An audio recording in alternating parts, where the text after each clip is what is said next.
All right.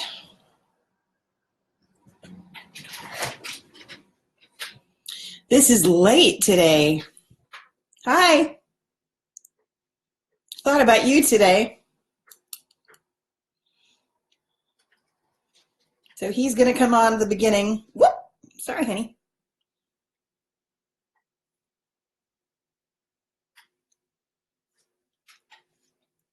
We'll see how much of this I can plow through tonight. I really wanted to get started so much earlier today. It's very rare that I start this late, but we'll see how much I can get through. I really do have just a ton of material. The whole chair is stacked with notes.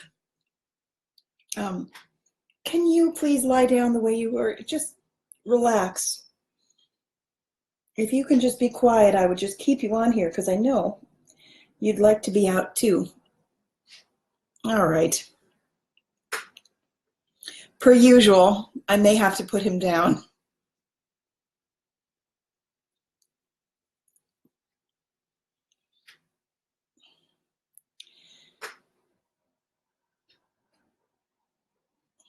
So somebody, I'm aware that, hi Kimberly,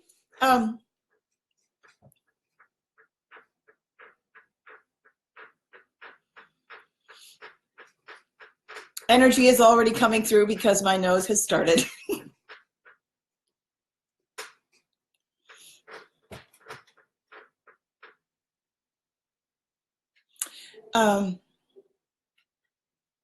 Just give it a second.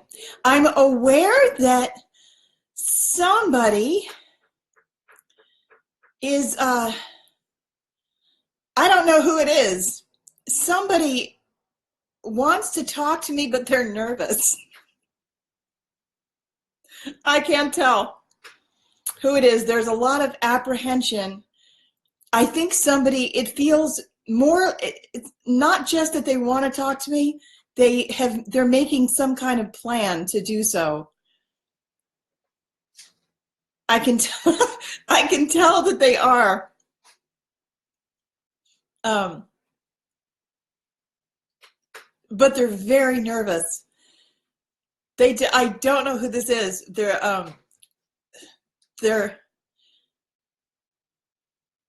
It has a very, hang on a second.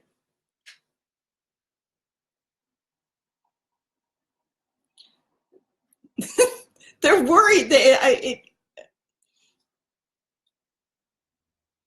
They're very nervous and apprehensive about approaching me for some reason. I don't understand why, but it's like they plan to contact me, and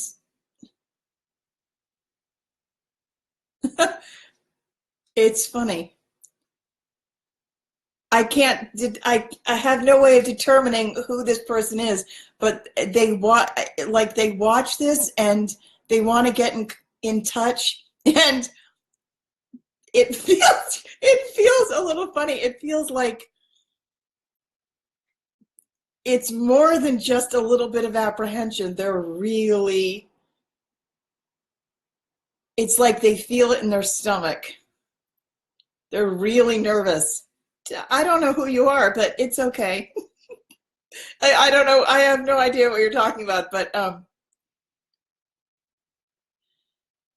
I can't tell who you are because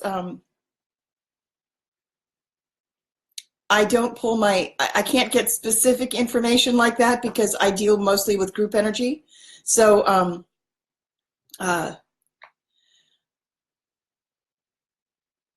yeah, I can't see the lower levels where things get specific. I can only tell kind of regions and like the ingredients of what's going on in a given energy stream. So I can tell like what someone is feeling and what I know it has to do with me, and somebody's making some kind of plan to contact me, but boy, are they nervous about it. It's like they're thinking if there's a repetitive pattern and they're thinking about it over and over and over. And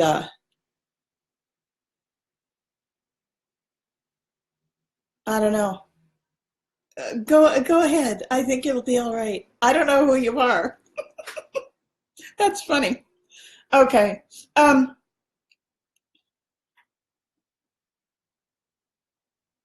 and they're anonymous.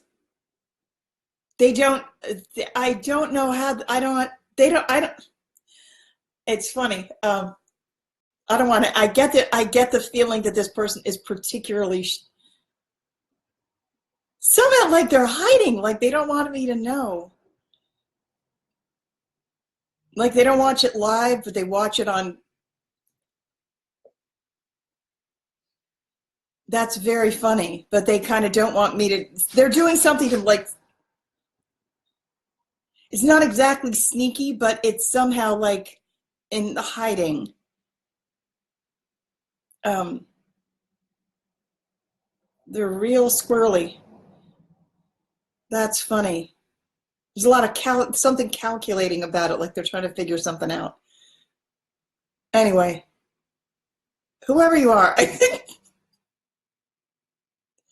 it makes me laugh. It'll be all right. I think you should just contact me. Um, oh, that's funny. Um, Thank you, Kimberly. I talked to Kimberly a lot. Kimberly, I was planning on talking to you again tomorrow. My nose is really running. My darling snake, can you? Okay, just go. You know, yesterday, for some reason, so you know how the energy starts running and my nose starts running, and every single time he's on my neck during a live stream, he gets really active. But all day yesterday, he was around my neck like a scarf. And I was like, I made banana bread and I was just like washing dishes, and he was completely placid. He just stayed on my neck and he was so quiet. And I thought, and I was putting stuff away. I was really active, but he was really quiet. And I thought if he could just be on my neck during a live stream and just stay there, it would be nicer.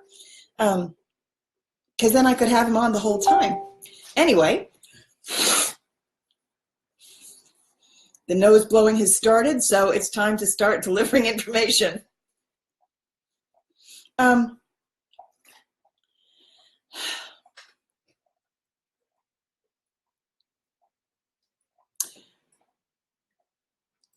This isn't how I was going to start, but it suddenly popped into my head, so I will start here. I had a dream that relates to what the group is doing or things that are happening in the group. And I don't usually, I talk about my dreams a lot, but it's because we're moving into this era where everything is shared, and the group that, there are groups of us who are working on tasks, who are, we're working together toward ascension. So it's not, and I was going to discuss the issues of privacy and secret holding, and we're moving out of the third dimension. Is one where there's a lot more importance placed on things being private and secrets. We're moving into as we move up, we lose a certain amount of individuation, and we can still have our own. We're going to retain our sovereignty, but everything everything becomes shared. So things that would normally be thought of as private or personal, there's a reason to share them. Like, I'm not telling you my dreams just because, some of the drone material I've told you just because I need to get it off my chest, but even that it does relate to a group for sure. So there's a point to sharing it, and so is this. So I'm just going to start briefly. I won't be too long about it. I did have a dream some months ago, but for some reason it really popped up into my consciousness today, and And I spoke to Barb Brewer about her dreams, which were great. There really is. Sometimes when you cross-reference groups who are working together, there's a lot of cooperative dreaming and cross-referencing. It's, you know how, I was listening to David Wilcock some time ago, and he was talking about dream analysis and how everything in the dream is you. Everything is a symbol of you.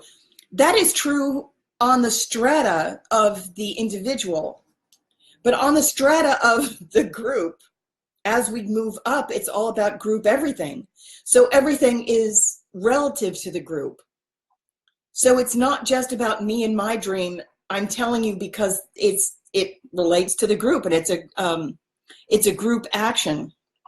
And then as you become, I've said this before, as we move into groups that work together toward a task, there's a lot of group dreaming where we show up in each other's dreams. Like I know Sarah Walker used to have, she might still, used to have dreams about many other people in the group, and some of them she hasn't even met.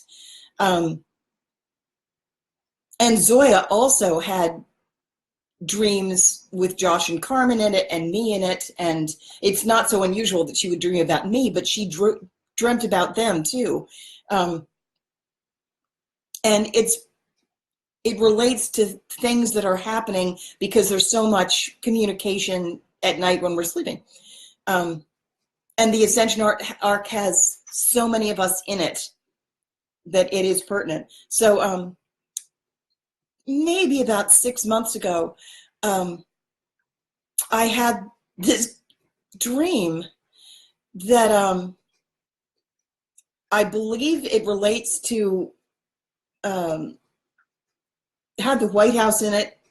It related to politics, and it had a very Armageddon quality to it, or yeah.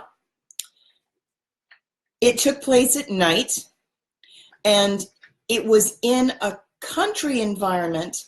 There was a White House. It really did look like the White House, but it wasn't in Washington. It was in the country. And it was basically a mansion with big white columns, big white mansion with white columns. And it was all lit up from the outside and inside. And there was a party going on. It was a black tie event, and limousines were pulling up, and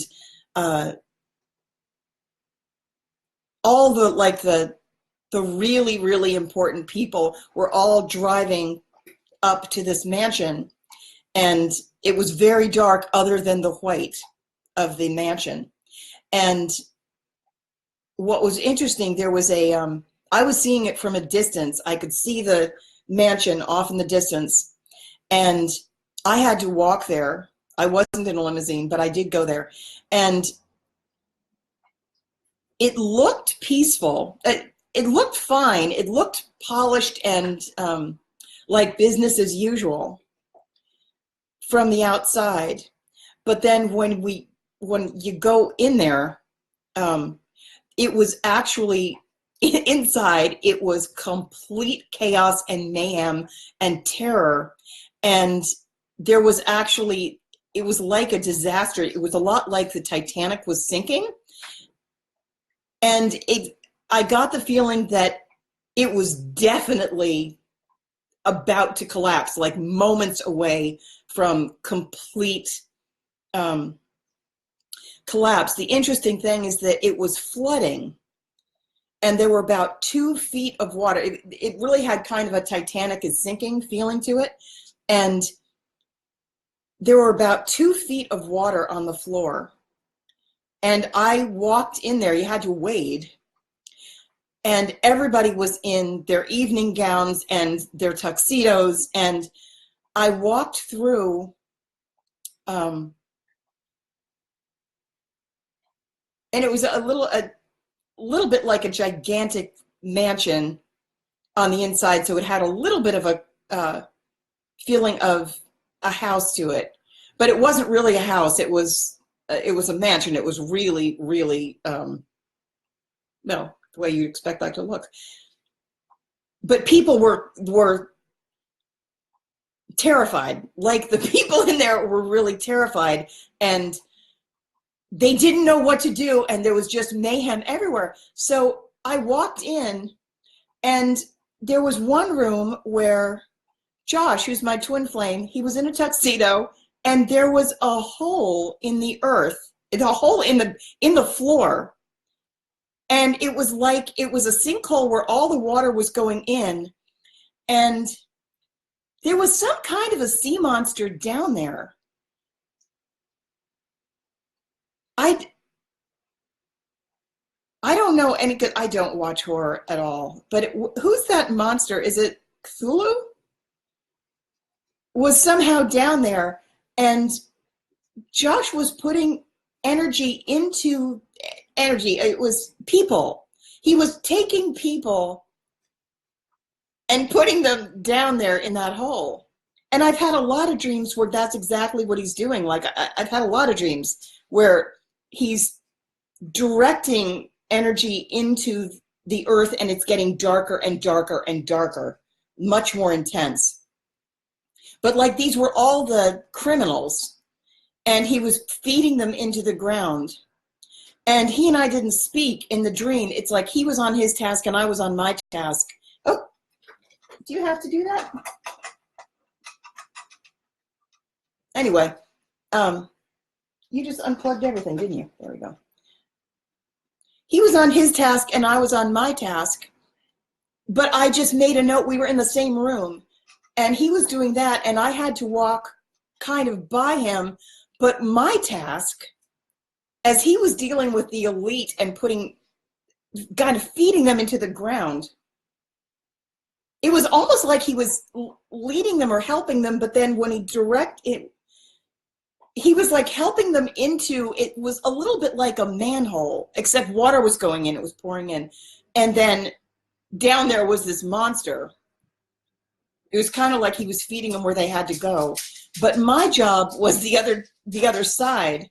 And on the wall, since it was a mansion, you know the painter Bruegel? He did a lot of paintings of peasantry, peasant scenes. And there was an enormous painting on the wall, really huge. Like I could carry it, but only just. It was quite a large painting, and there were thousands of peasants in it, and it was basically the poor, the poor population, who had nothing. But it was my job. He was leading the elite down into basically like the pits of hell, and where they were being eaten by this monster. And I was taking the peasantry out of the building and out. Oh, crap. Oh, please. Will you do that? Damn it. I should know better. Oh, now my snake is stuck in the chair. I hate it when you do that. I picked up this Bruegel painting, and I lifted it off the wall. Nobody tried to stop me. And I had to wade with it, and it was very unwieldy, but I carried it all the way outside, and then I walked out of the mansion completely and carried it through the dark all the way down this long driveway. And then there was a white gazebo, and I knew we were going to be safe there. So it's like I was carrying this entire population, and I took us to the gazebo, and we were the first ones to get there, which is appropriate if you know my role. I just know that I go first and I take a lot of people, and that's exactly what I did in this dream. I carried us, me and the painting, and we walked to this gazebo in the dark, and then I was looking at the mansion, and I could hear screaming, like it really wasn't going well at all. I could hear screaming down there, and or up there. And I knew that it was only a matter of time. Like I knew that the gazebo was going to get really crowded by a lot of people who were going to come, who were going to find their way there. But somehow I just had to come and be there first. Oh, please don't. I've got to get the snake just a second. Don't go on. I hate it when you do that. I do. You know I hate that. Please let go of the chair. Come on, baby. Oh, come on. Let go. There you go. Oof. I might put him back. It gets difficult to do a live stream when I've got this thing. I love you, though. If you would just hold still, it'd be so much easier. You're so beautiful. I love you. Anyway, that cropped back into my awareness this morning. And I think it's pertinent. Yeah. And then that just happened on a live stream, so I guess it is. I hope change is imminent. So, it flooded in your dream too. Yeah, you had fantastic, fantastic dreams. Okay. I was going to talk about dark energy. Let me put him down for 1 second. Come here, baby. My beautiful snake.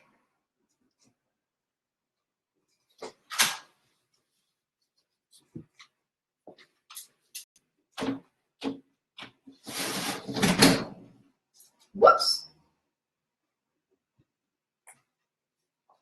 All right.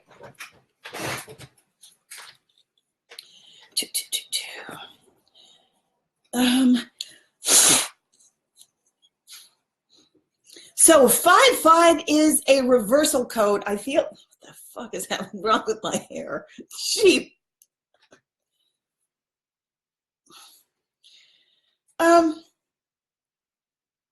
5-5 is a reversal code. It means change in 2 directions. The reason that's important, someone needs to hear that.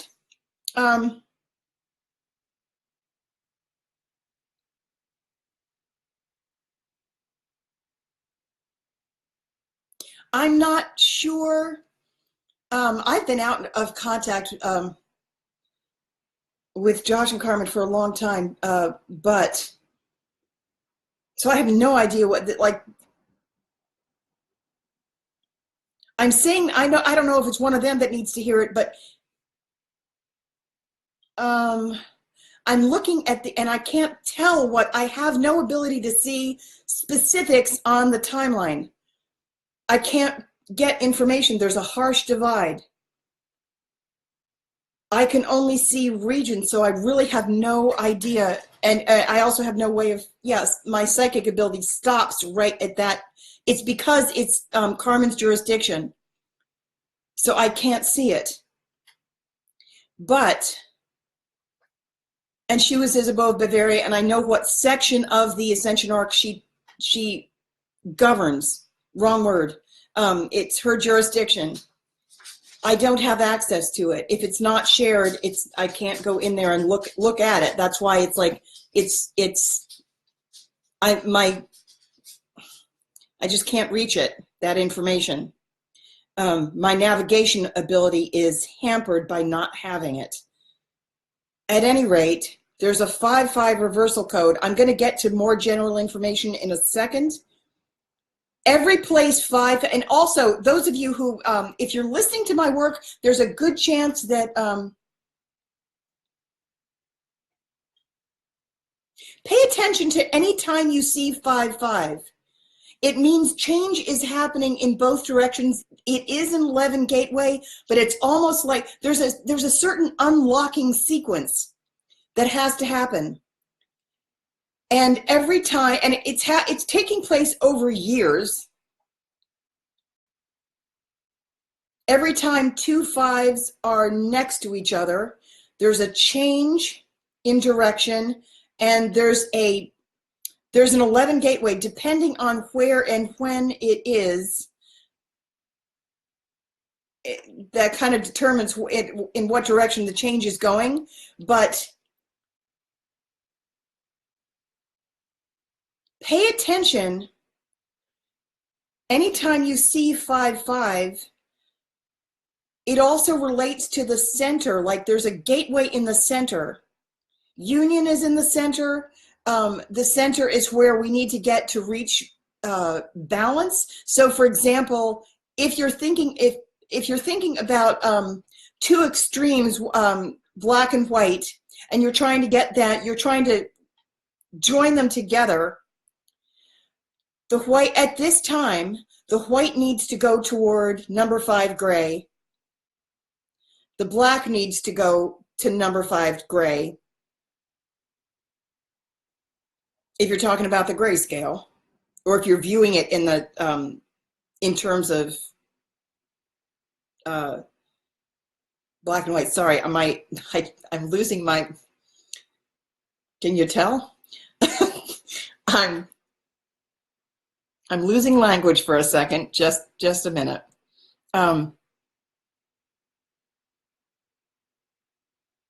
Carmen, if you're listening to this, the reason you had a seizure wasn't the. Just briefly, I'll put this out here because there's a reason that I communicate in groups.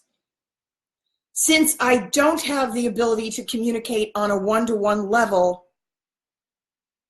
because energetically that's not my jurisdiction. My jurisdiction is groups. So the only way I can communicate, if I want to get a personal message out, the only way I can reach you is through something that is group related, which is why I'm doing it now.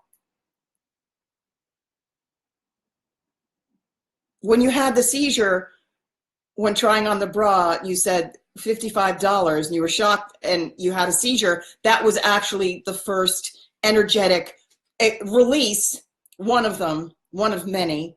I've had them too. Pay attention to any time you see 55. It means there's an energetic gateway there. Utilize it. If you need more information about it, contact me. Or not, whatever. Anyway, 55 is a reversal code. So we're trying to take the Ascension arc apart. We can't do it from 3. It can't even be detected from 3, from the 3rd dimension. You can only take it apart in 5. So dark energy. Wait a minute. How do I organize this material? Sorry. Hang on. When it comes out, it's really going to come out. I know it's been a little funky so far. So energy goes in.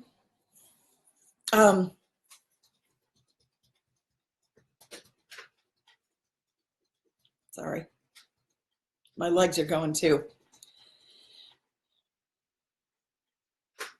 Last time I was talking about being a light warrior.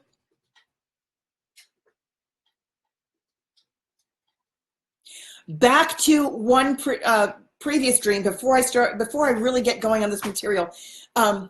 My one previous dream that I had from the time I came in with a very specific life mission, and I was on this mission from the time I was born. I've been working on Joan of Arc. I didn't find out until about it until 2013. I didn't know what it was, but I know that I've been working on this very specific, very enormous soul contract, life mission since I was born. When I was very young, like a baby, I started to have this one recurring dream, and I had it at least 3 times a week from the time I was probably 2 to the time I was about 26. That's a lot of repetition for this particular dream. My higher self was trying to really reinforce this one message, and it wasn't. I didn't get it. It was really important. I feel like I kind of screwed up on the message. The dream was I'm in water that's very dark and a little choppy, and in the distance there's land. This is short. There's land, and I am in the dream. I am a very strong swimmer, and it's interesting because even when I was a baby, when I had this dream, I was a strong swimmer who was an adult. It was just kind of funny. But I remember having this dream when I was a toddler. And in the dream, I'm always carrying two of something. And when I was little, it was two puppies because we had St. Bernards. But I'm always responsible for them because they can't swim. They don't know what the hell they're doing. And and I have one under one arm and one under the other arm, and I'm like treading water. But I know that alone, I could very easily reach the land. It would be no problem at all. The whole message of the dream is that, and the reason it's so stressful, is that I know that I can reach the shore and carry one of them. I can carry one of them with effort. I know I can carry one and get us both there. But I know that I can't carry both and get anybody there. Like, so early on, it would be that I couldn't drop either one of them, so we all drowned. But it's always that the stressful thing is that, like, I have to make a choice, and I can't, I don't know how to let one of them go because I'm responsible for both of them, and I don't know how to choose and decide who's going to die. I can't do that. So,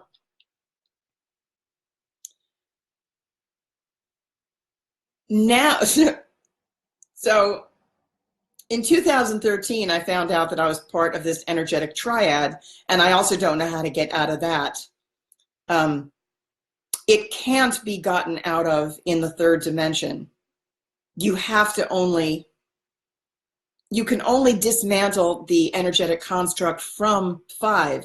So out of 3 people, it needs to be taken apart by 2 people. 2 of us have to be up there.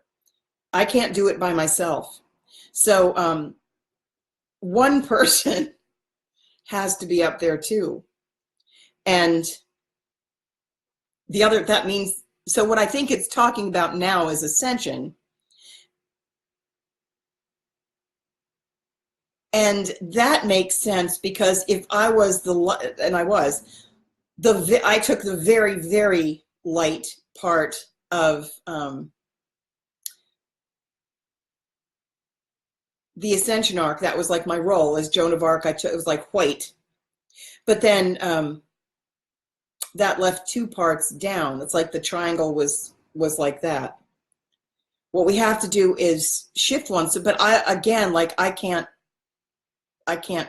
choose. It's also kind of not up to me. I kind of prefer that.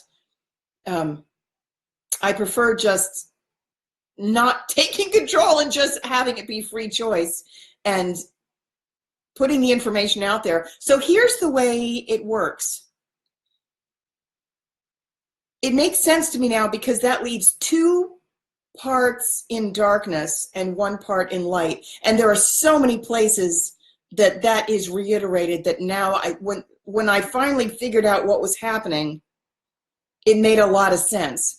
Darkness can do one of 2 things if you have to deal with darkness.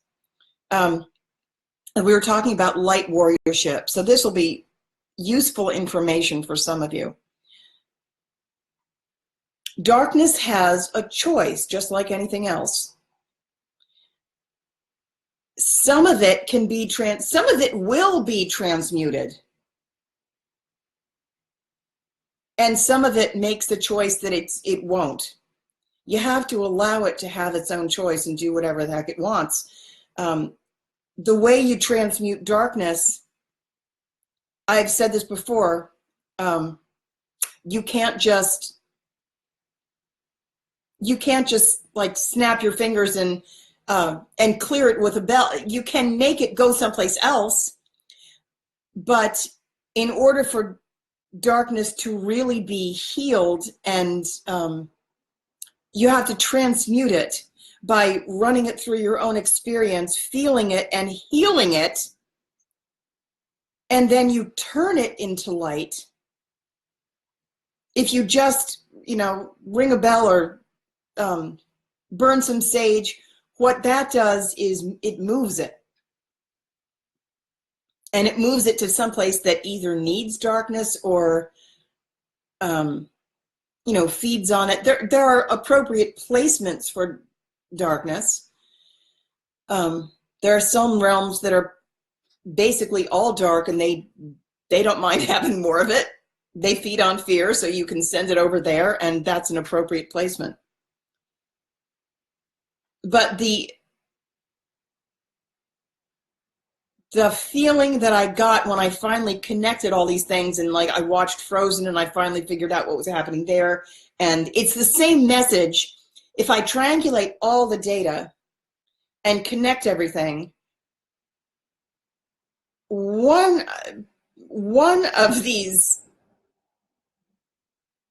I don't know who, one of them is going to shift and one of them isn't, I think. Also, it's so interesting. It's so hard to tell, because there's also that dream where I was in darkness.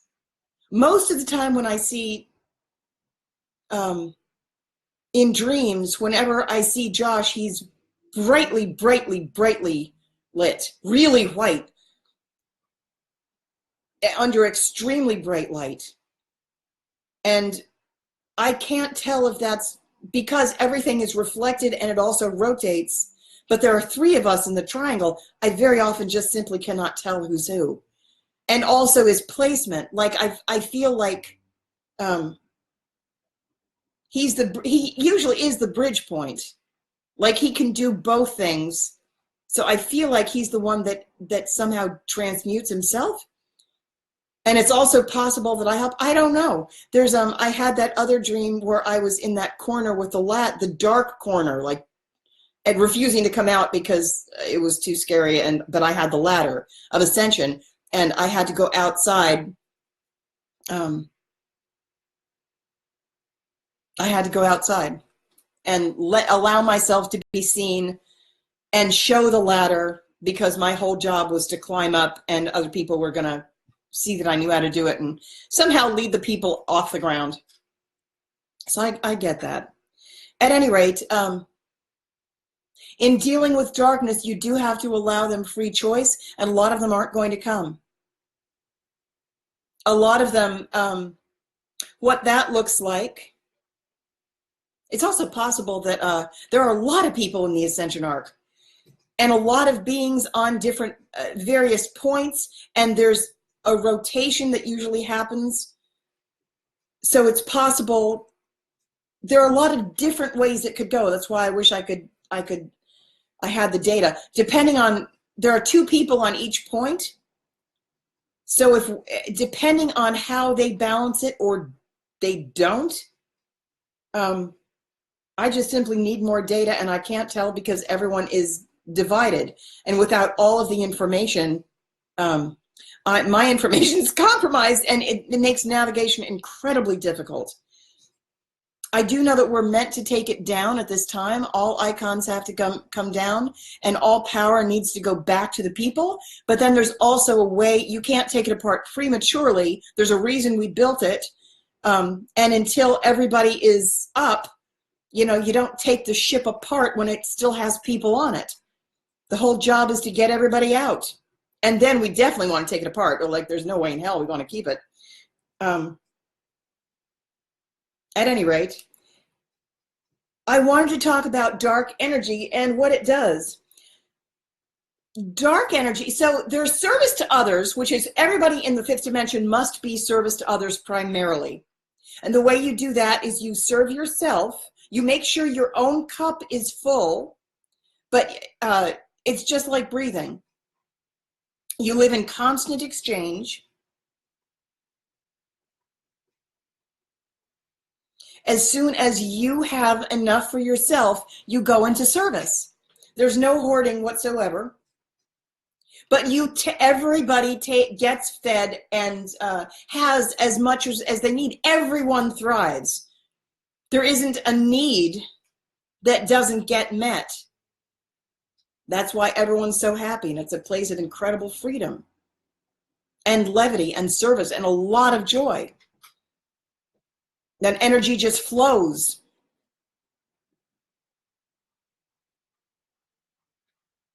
But everyone lives in service toward others, and that's why if you're giving, then there's space for more light, more healing. So the energy comes in, and because it circulates, I'm getting a little bit off the topic, but because it circulates among everyone, it carries the frequencies of the entire realm the same way water does. You know, water's like a newspaper, and water carries so much information. So you can get information from water, about the land, about, you know, what it touches.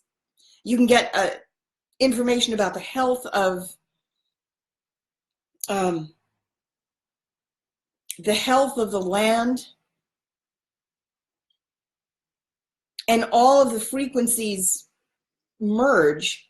And then if you're a part of the circulation system, the way healing works is that the water that contains all of these frequencies flows through you, or the energy that contains all the frequencies flows through you, because you're always giving, you're always replenished by fresh energy, and you get all of the information that you need. You have access to all of the frequencies, the healing frequencies that you need. Your body replenishes.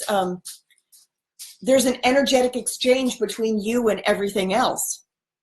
And that's the way we build health. But you need to be in service toward others and have that agreement. And it's just constant. There's just a flow of love all the time. You don't limit it to any one method or position of exchange. I'll get back to that in a minute. The way service to self works is it's service to self, and it instead of going out, it goes in. And when energy goes in, particularly in the third dimension, especially in the third dimension, if your service to self, you hoard, and usually there's a certain amount of fear and worry about the timeline. Like, I have to have enough for retirement, or I have to increase my status, and my ego wants more. I have to build, you know, my importance, or build my reputation, or have more money than you actually need. So it becomes a very hoarding, energetic pattern. And so because it's turned inward, there's additional compression. So if you think about, if you have fear and you're attached to the timeline, it's again another linear, something else that's linear. So it's reduced to one. It's reduced to a singularity. Everything goes moment to moment to moment. You think of yourself as an individual. You lose your connection to others, and as a consequence, you're more and more compressed. What's going on with you? I'm not going to take you out right now. I'd like you to stop panting. It's a little noisy. Not right now. You've eaten. So when it turns in on itself and becomes very compressed, it stops being self-creative and self-generative. When you have equal portions, giving and receiving, the way it's supposed to be in 5, the way it's designed to remain balanced, when everything is running properly, you've got an equal amount going out as coming in. And it's just constantly, it's like the figure 8, except it's you're connected to all other beings. So there's a constant exchange, and that's healthy. When that doesn't happen in the third dimension, when everything is viewed as a singularity and you start to think of just me and mine, and get more and more and more, particularly in carbon-based bodies the way it has been. That's why everything shortens, everything becomes compressed. Lifespans became compressed. even. And when energy does that, you pick up illnesses real fast is one thing. But also, since the energy doesn't move and there's no life force going through it as much as it is needed, it becomes very vampiric. It turns into sucking energy, because it can no longer, it turns into a compressed, I don't know how to say this. It kind of generates a suction, and what happens is it starts to rely on others for all the action. It will begin to suck the life, literally, really, it does. It begins to suck energy from external sources. It begins to rely on external everything. It actually becomes its own trap in a way. One of the reasons it's so very hard to get out of the third dimension, one of the traps of the third dimension, was that we have been conditioned as a culture, in general, to think of ourselves as individuals, and consequently to rely on external institutions for our everything. Schools are supposed to tell us what we're supposed to, what we think. We rely on banking. We rely on money. We begin to think of ourselves in a very competitive way as well. We lose the cooperation and the appropriate exchange.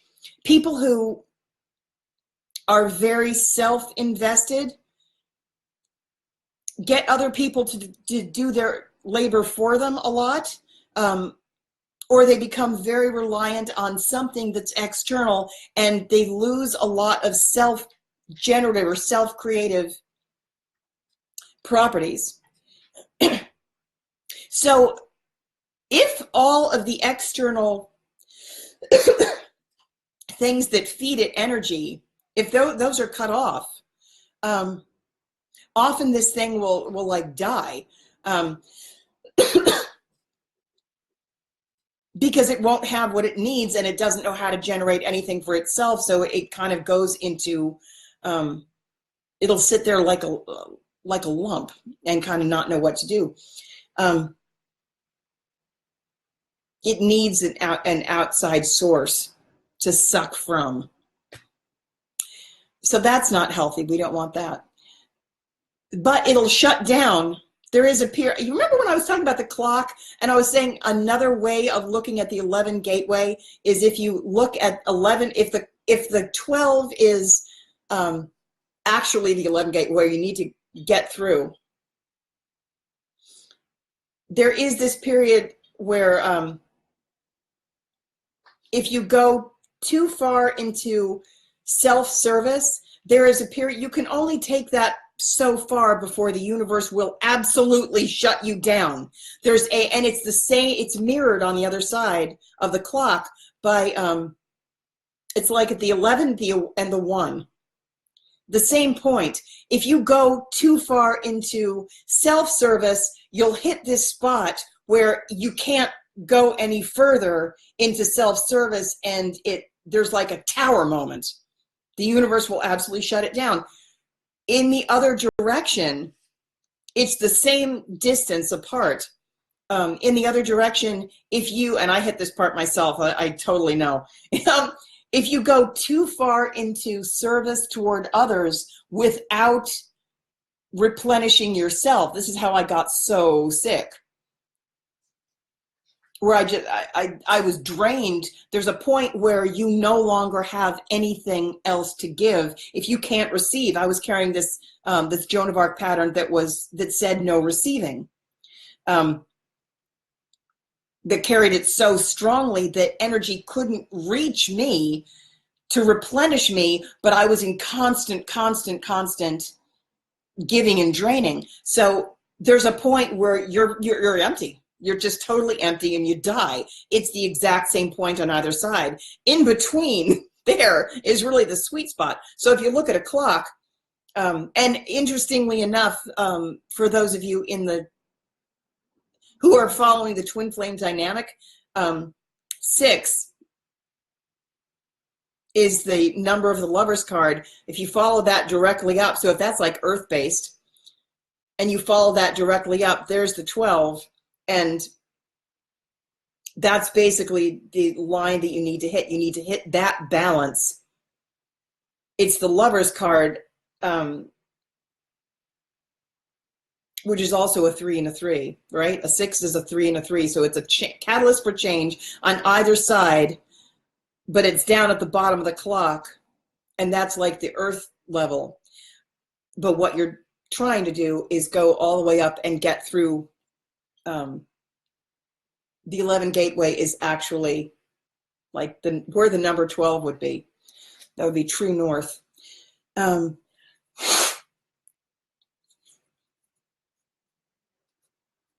So balanced energy is self-generative. What is this word that I wrote? I sometimes can't read my writing.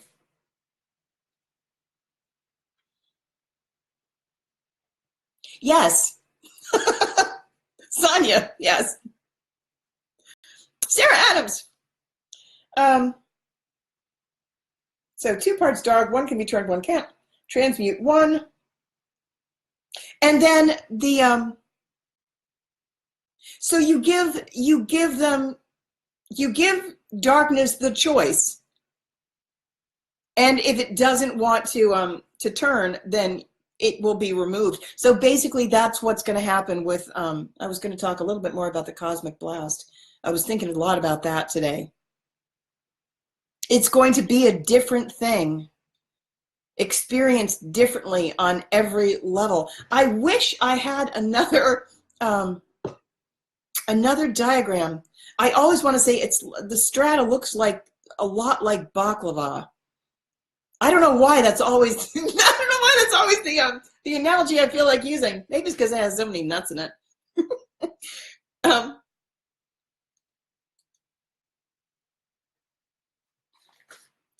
Let me see what else is on here.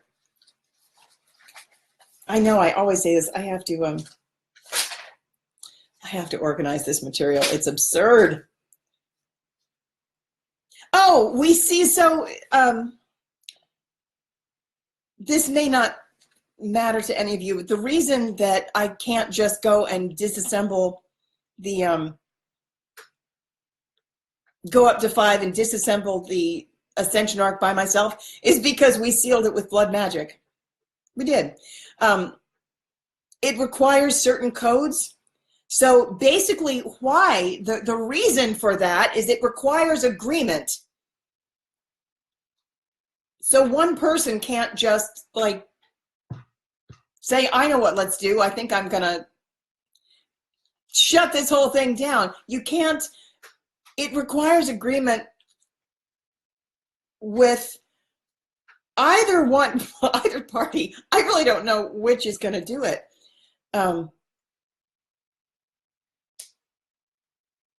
Could be Carmen or Josh. That could, I think that's the point. I was going to talk about choice because choice is sacred too. It could actually go in either direction. It's like the nature of a triangle. So I was going to talk a little bit more about, I didn't think this was going to come in. I didn't think I was going to do it tonight. I was going to talk a little bit more about, you see how the energy just picked up? That's amazing. It's because it wants to be said. We built this thing. It is going to wind up going in either a book or something. Somehow the information, shit. The reason that my information is so chaotic and circular and it seems disorganized, it's non-linear. Oh my God, I just got really, really hot. Yeah, that's the energy flowing.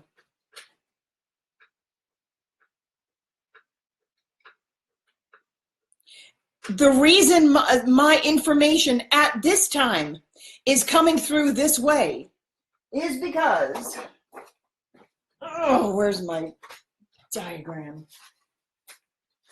You know, I still couldn't find it. The one that I lost the other day. Remember, I was looking for my diagram. I still didn't find it. I looked all over for it today.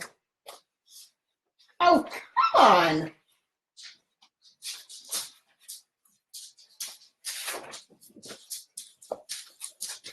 The reason my energy is so chaotic is because up here, this is my jurisdiction. This is the fifth dimension. I go like I go like way up here.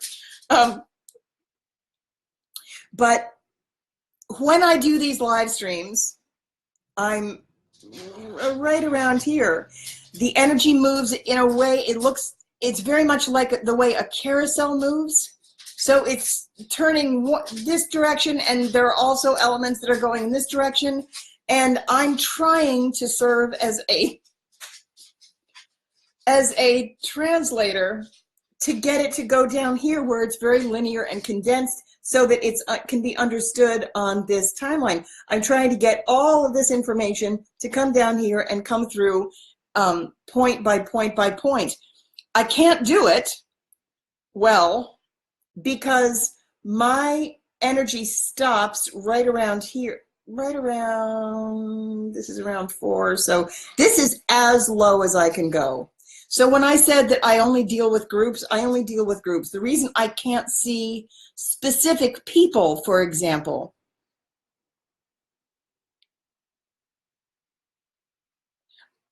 I'm shaking too. I can see rivers with ingredients in it. And the same way, remember when I was talking about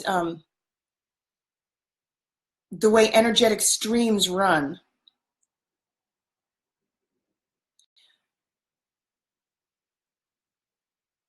I can see what ingredients are in which stream, and it points to or indicates that it would be like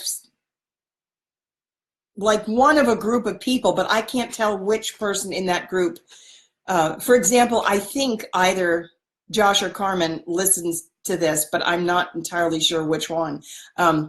One of them is going to have to help undo the Ascension arc. I don't know how that's going to happen. I know that I can't do it completely by myself. And they operate, Josh can do both, but Carmen this is her jurisdiction down here. And because it's a realm of duality, I don't have, it's just outside of my jurisdiction, so I can't see specific things. My information stops here, but I own the groups. That's real, yeah. Anyway, that's that. What was I going to, so my information, all the energy, the way the energy up here moves in the fifth dimension, it's very plural. It's pluralism altogether. We're moving into the quantum field. We work in groups only. So nothing is singular. That's why at the very least we need 2 people, preferably 3, to take it apart. If we could get all 3 of us up there, I'd say great. But I think based on my dream that I had from when I was little, and the message was always, I can take one with effort, and I couldn't take both. And I think what we're talking about is realms. I think we're talking about areas of, I don't think it's necessarily people, or I don't think it has to be necessarily speaking about the people. Often, I have learned this, often when I have these visions, they'll have the people will be used as emblems of the strata that's their jurisdiction. like if I have a dream that, or a vision that somebody dies, that happened in 2013. I thought somebody very specific was going to die, and I went absolutely crazy praying for him. And it really did seem like, and it was a very fast death too. And now I'm reconsidering. I'm not sure. It's possible that that it was the actual physical death, because it did seem like that. It really did. But there, another way to interpret it would also be that it's the demise of the third dimension, and that, and this person's jurisdiction of their bandwidth, which is absolutely going to happen, and there's nothing I can do about that. The third dimension is absolutely dying, and all the institutions, they're all coming down for sure. So I think it's possible that the dream when I was little, it was always two of something. I was carrying two people or two puppies, and it's possible that it could be interpreted as you're going to lose the third dimension, but you can transmute everything from 4 and take it all to 5. And then you get, that's like going to be your harvest, but you're going to lose some of it. Like some of the darkness is going to be transmutable. The darkness in the 4th dimension, you can transmute some of that, but everything in the 3rd dimension is going to be lost. And so as of this moment, I'm leaning toward that interpretation. At any rate, the reason my live streams are so non-linear and they move all over the place and kind of unpredictable is because I'm drawing, the energy is all coming in from up here. So I can only do so much planning. But I do have a ton of information. It just really does need organization. I know it. I used to be a lot more linear than I am now. And I've got so much to deliver tonight. Hang on.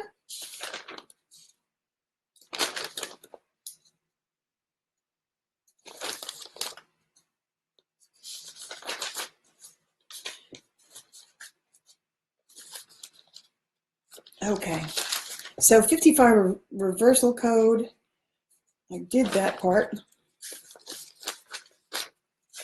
Bear with me, please. Sorry. I didn't see that movie because I'm scared to. I think it would.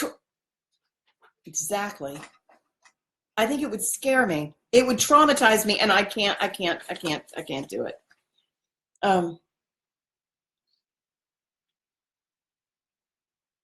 Oh, okay. So this is a little bit of a change of subject. I've got so much of this material. I really do. And I've got like 6 more notepads, and I'm just going to see if I can chop through as much as possible. So we're moving into a time where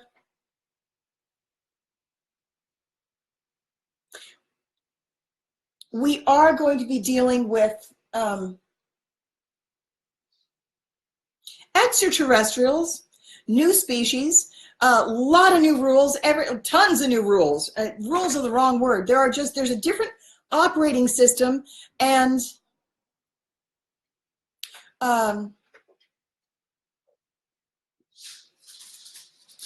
it's never again is this planet going to be allowed to go into a place of dominion, control, and imbalance. So one of the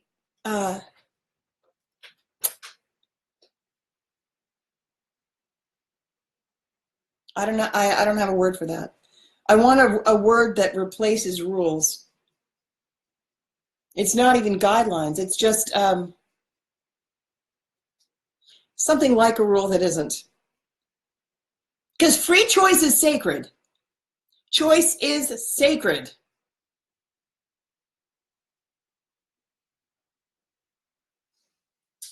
So is consent. And both must occur.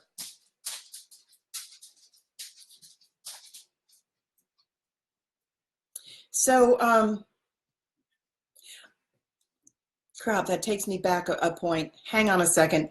In building the Ascension arc, just to go back to that for a minute, one reason why, so the Ascension arc was designed specifically to lift humanity from the third dimension, where there's often very little choice. It's not really it's a free choice planet, but things are reduced to a singularity. The Ascension arc was designed to move from the third dimension to 5. Like that's the whole thing about it. So it itself carries properties that are two things at once. On one hand, it's non-negotiable and it's reduced to a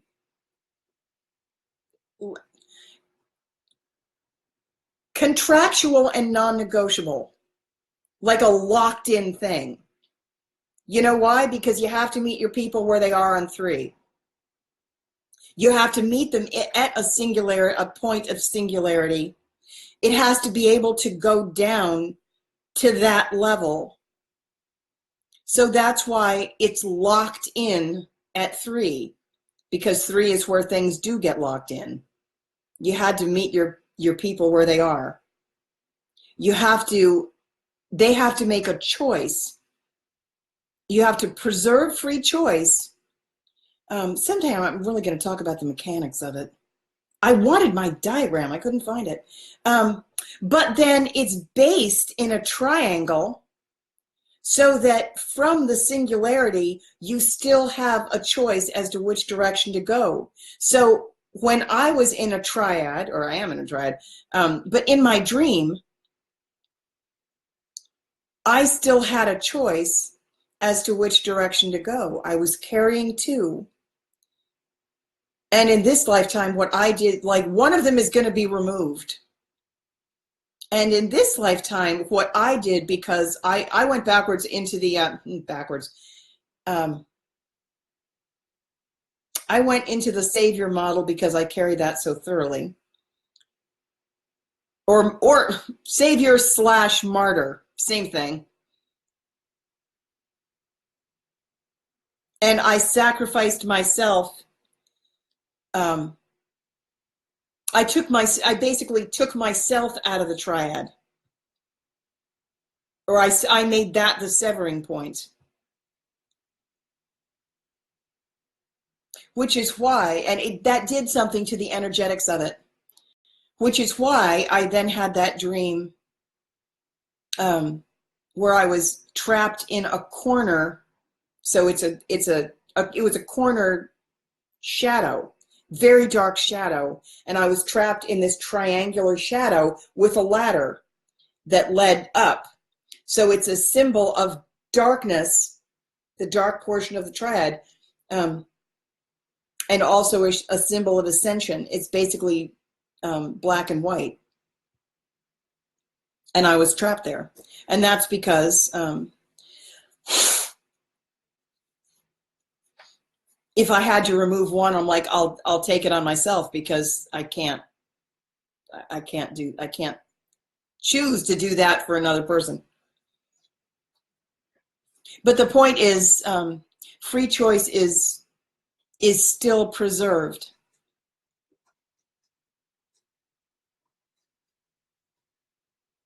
And it could go in either direction.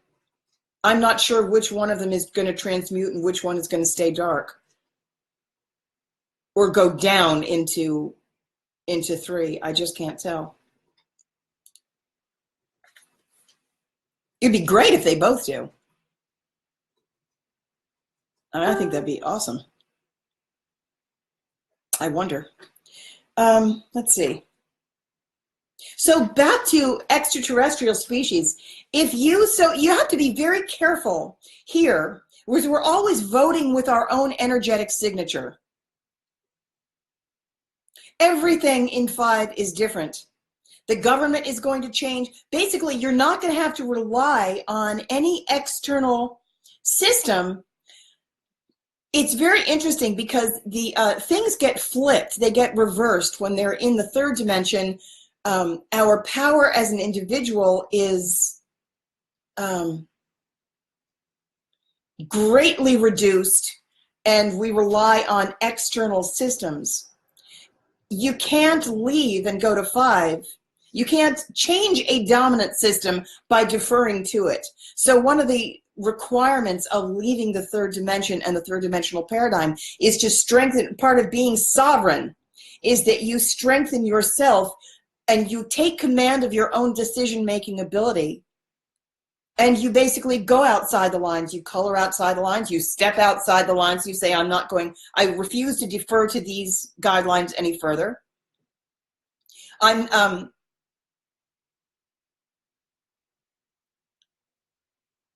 There's going to be self-directed education, primarily because the children who are coming in are already they're coming in with all of their maybe not all, they're coming in with a large percentage of their previous lives knowledge. They are bringing the upgrades, they're bringing the new information. There's a two-way exchange that's going to happen in the educational system where the children are bringing the new information. So it's not like the teachers are just teaching. The educational system is going to change completely. The financial system is going to change tremendously. You know, when planets are conquered, when they're invaded, when the reptilians and AI, whatever conquering species, whenever they get to a new planet, if they want to take it over, the first thing they do is install a financial system, a monetary system. And the reason for that is because it reduces things to a single way of exchange, and often a single person exchange too. Everything gets reduced. In the third dimensional paradigm, as it has been, you're reduced to one form of exchange with like a payer-seller kind of model, like it's one person.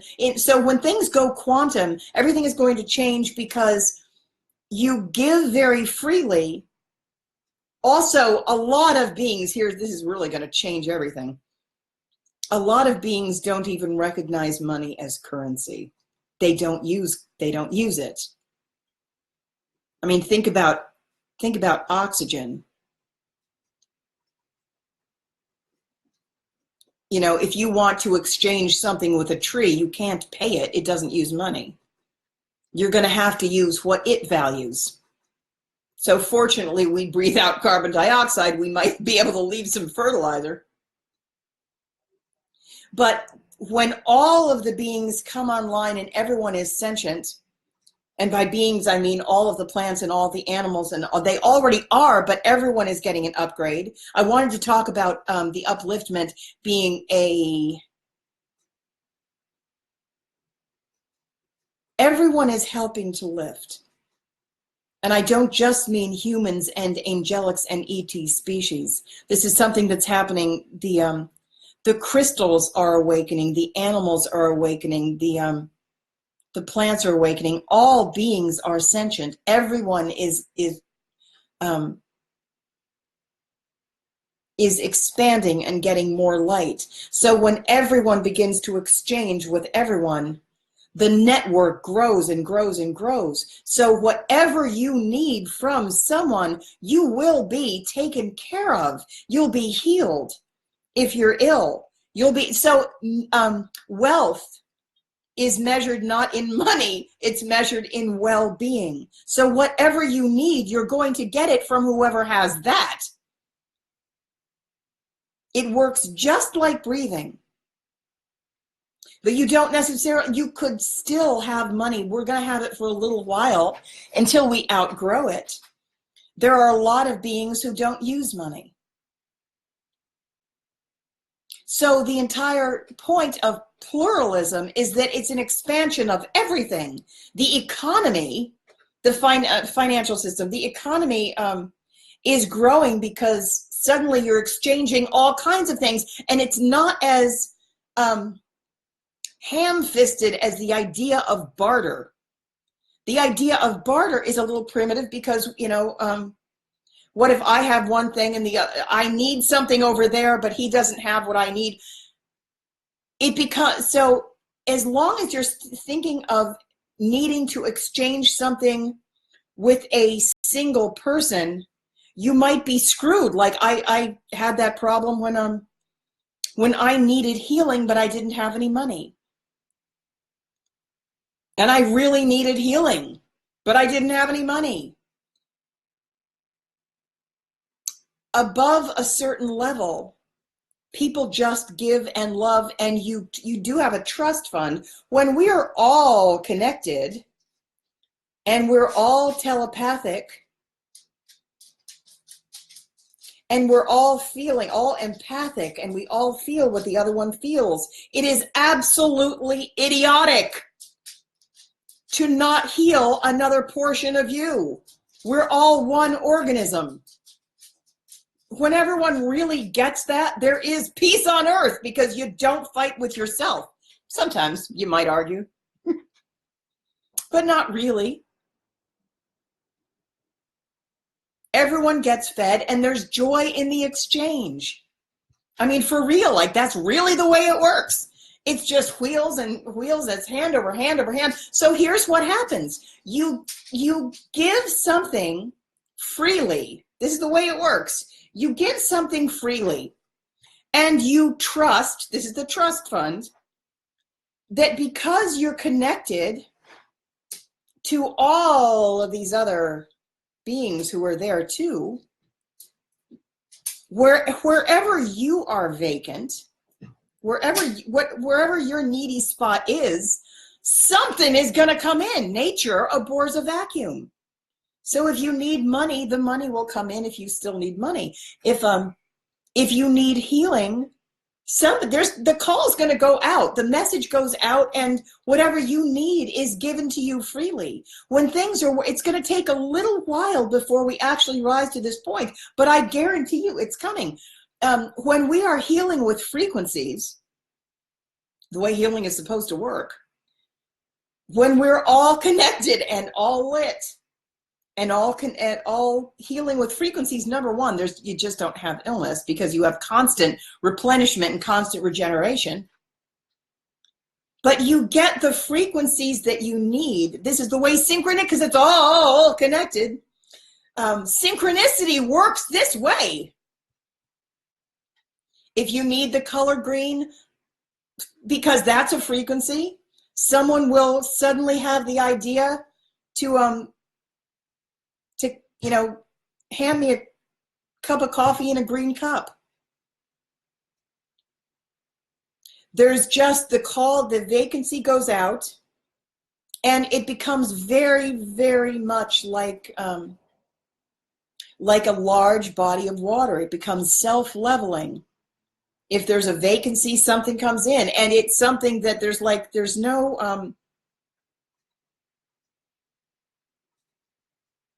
no try. It's incredibly easy, and it just all flows. It's hand over hand over hand. There's a tremendous amount of joy. So what was I going to say about this? Oh, so I was going to say, so there are a lot of levels that are still not there. And there are certain things that we need to decondition ourselves out of. One of them being thinking of, if you think of something or someone else as a lower life form, then you're putting your own energetic signature into that idea. And you're saying, in my world, this is okay with me. So start to really watch out, because remember I've said all of these very, very small, very subtle choices really accumulate, and that certain energetic fields are, and imbalances, that's more the point, imbalances are built or generated like waves of imbalance. Fields, that's the word I wanted. Fields of imbalance are built when we give our energetic agreement to things without realizing it. There are all sorts of these hidden agreements, and because they're so built into our culture, we really don't question them. And every time you go along with something, you're giving a nod or saying yes with your own energy. It has your energetic signature on it. The reason that the voting system is going to change, number one, in fifth dimension, you don't need anything concrete, or you don't need documentation. All linearity goes out the window. You already voted by what you agreed to. There is hidden sexism everywhere, hidden misogyny. So one of the big challenges of, since I deal with groups, one of the big challenges as we head into 5 is trying to get the feminine up there. It's really tough. It has been really tough to compensate for some of the crap.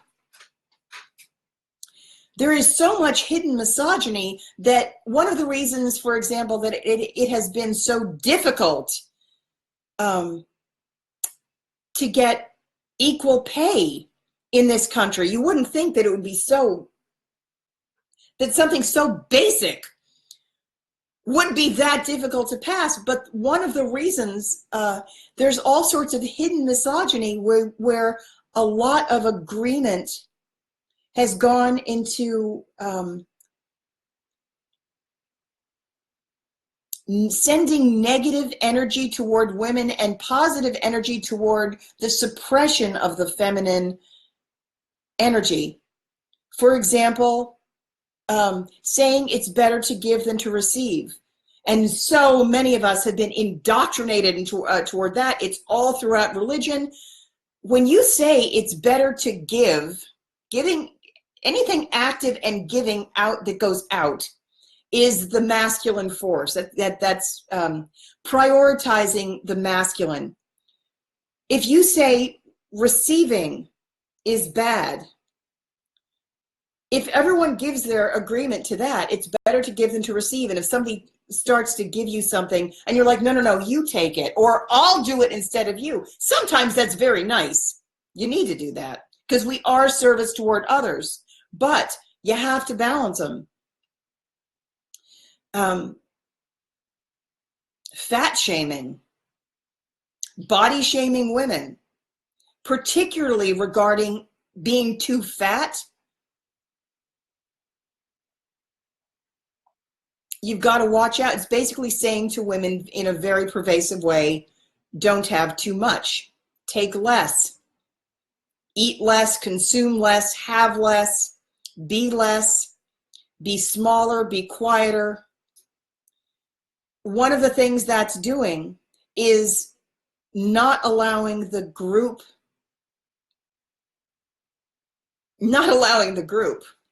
to get through the 11 gateway, which requires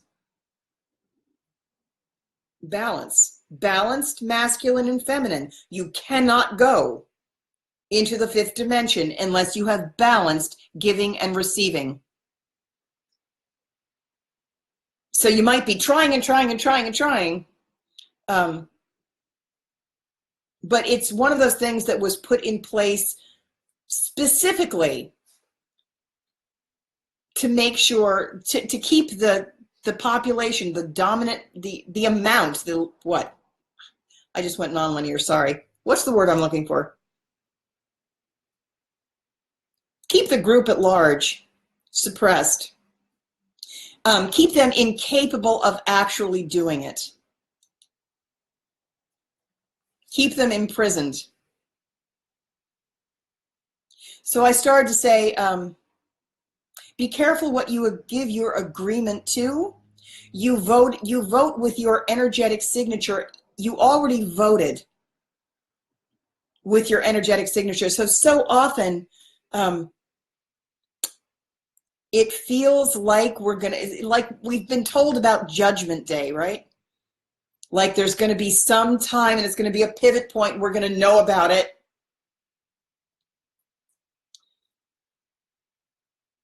But the thing is, you already vote with all of your, and there's a record of it. Like it accrues. It's not a judgment at all.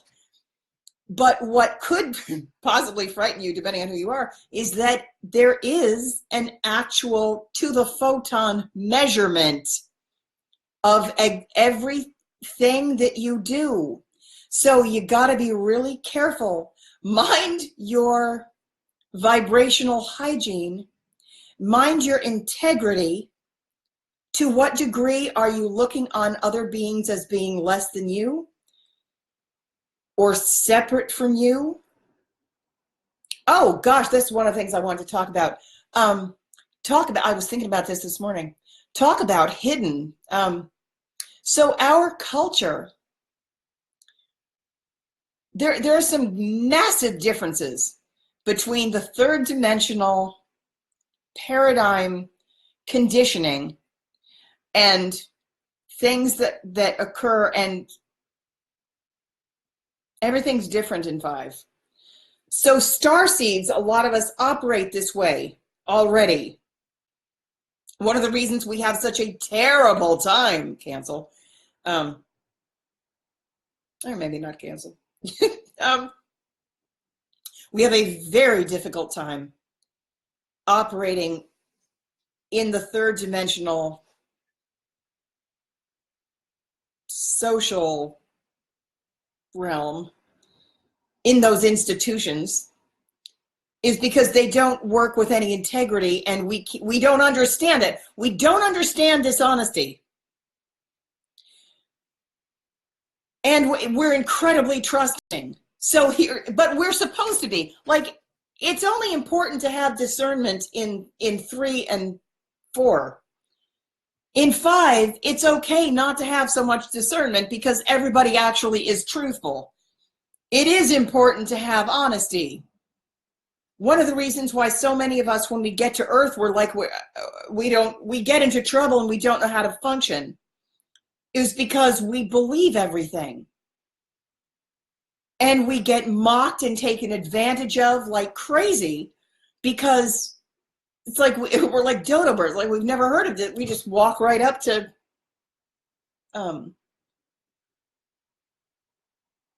someone says, do you want to buy a bridge? And we're like, oh, we love bridges. Sure.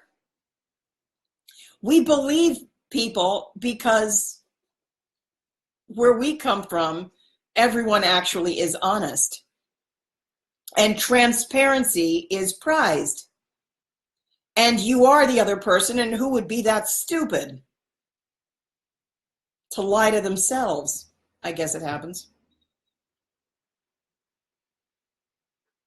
Watch out. So here's one of the things that it's important to climb out of the third dimensional realm of duality. I've been thinking about making this diagram one where it's like half black and half white, since it is dualistic down here. It goes in 2 directions.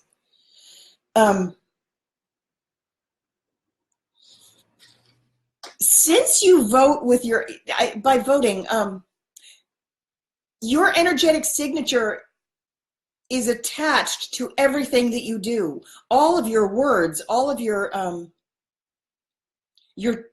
choices, your actions, it's imbued with your own personal energetic signature that is duplicated by no one else. So this is one of the ways that, or it is the way, that where you go is determined.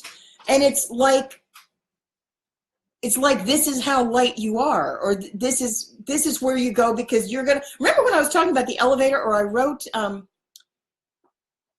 thing about going in the elevator, and you go through the clearing process, and there's this period of isolation where you're really pretty isolated. You lose your family members a lot.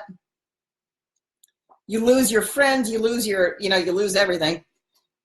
But that while you're in the elevator, and then when the doors open, you're with your soul family and they match you exactly. You feel completely at home, because that's the level where you are.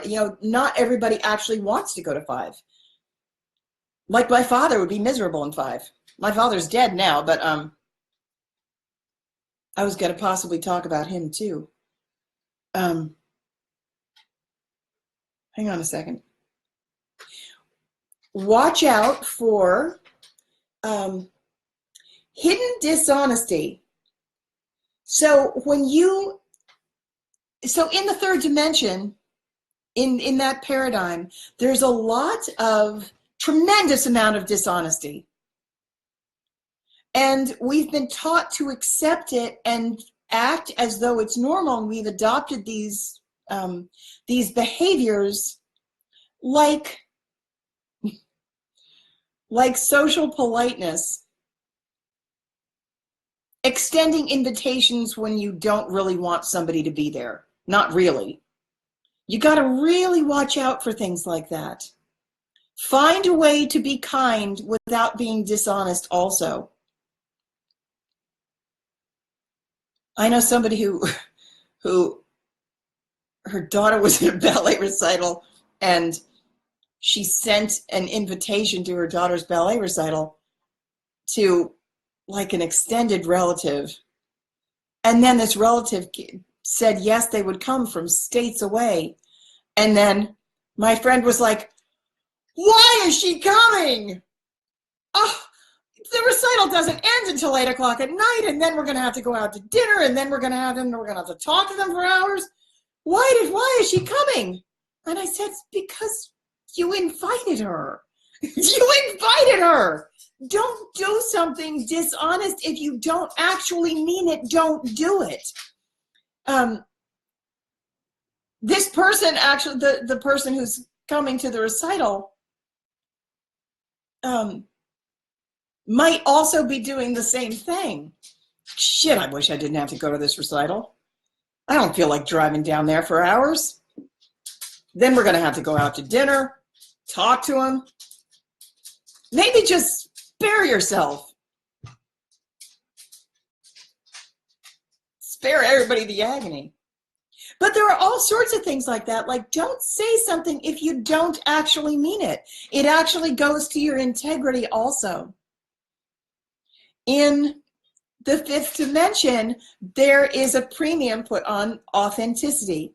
You need to be your authentic self. And I was actually going to talk about that too.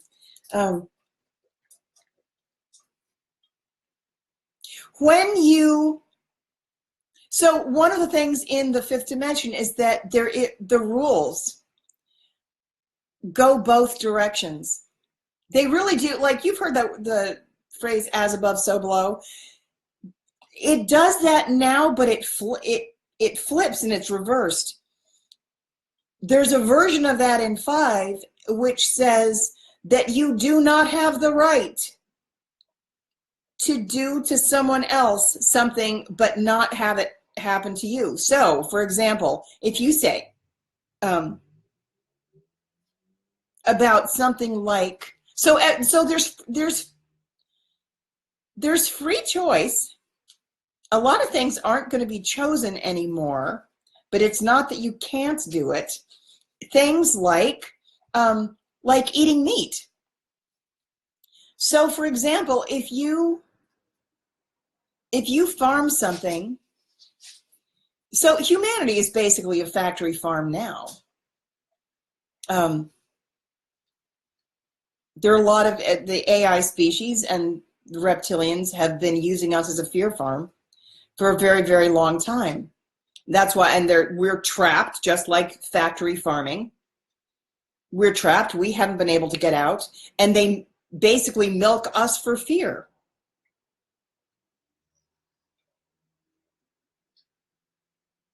So you don't have the right to insist that another being must do something that you cannot or will not or have not done. That's one of the rules. So, like on the Council of Balance, one of the reasons why we have people incarnated in bodies is because we can't be in the 12th dimension and look down on the 3rd dimension and insist that, and just have things happen, direct things, without having a player in the game from our team. You're not allowed to do that. There are always, as long as the Council of Balance was operational, there were always a minimum of 2 of us on the ground. So whatever you enforce, or whatever you're, I'm not saying this well. Anything you do to others, you're saying, this is okay in my world, I allow this. And when you say, I allow this, others may do it to you. That's how I wanted to say it. So you're going to have to watch out, because we've had, I was going to call it a luxury. It's not a luxury. It was merely wrong.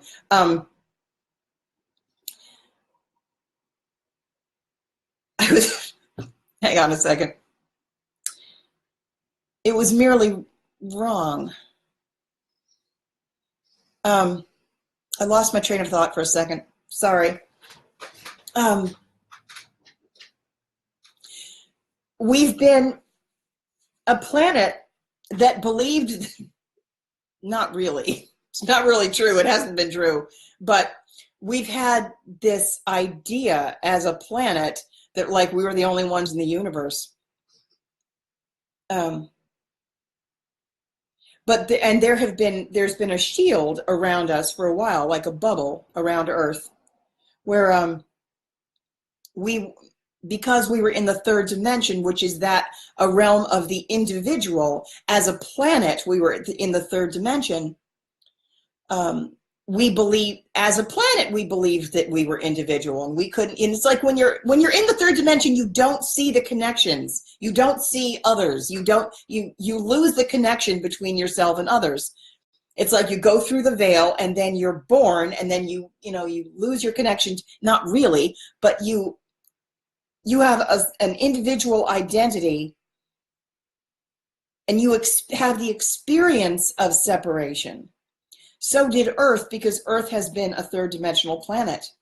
When we go into the, as we ascend, we're gradually beginning to become awakened as a planet that, oh, we're not alone in the universe. We're not the only planet with life. What? There are others? And the entire planet becomes less narcissistic. As a whole, we are all beginning to awaken, and we're beginning to experience the connection with other planets and other beings and other species, extraterrestrial species. So now your whole idea has to change, because what you do to others can be done to you. So really, we're going to go vegetarian pretty quick. You have to ask permission. Choice is sacred.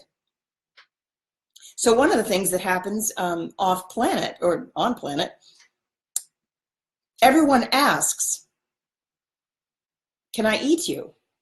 You're sentient. Is it okay? I need some food. You'd be surprised, possibly, how often there is simply an agreement. It's like, sure.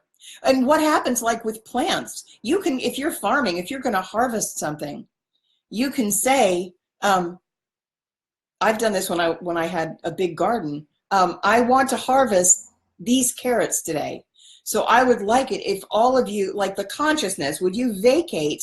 It's funny because the life force will stay, but their energy will leave. Like the consciousness leaves, but the life force in the plant stays. But I always ask permission of the plants too. I would like to harvest this today. Can I eat this today? This is what I want to eat. I'm going to eat this. And you just connect with it, and they say yes. They just do. You don't go in there like a barbarian and simply decide to mow something. Even if you're mowing the lawn, send a connection out to the, you don't have to talk to each individual blade of grass. You can just say something to the grass oversoul and say, I'm going to cut this today. Just tell them. They know what to do. They're not stupid. But there is this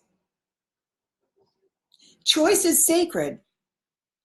So, and through the universe, they know this, and that's why they do things to get your tacit agreement. They have to get your agreement. What they try to do, the sneaky ones and AI programs, etc., is that they get your agreement without you realizing that you're agreeing to something. And honestly, we did this with the Ascension arc too. For a time, it served a purpose. Like I'm telling you about it now because it's the time of disclosure. But for a time, it actually did serve a purpose. We had to figure out how to separate the light and the dark and get them to make a choice.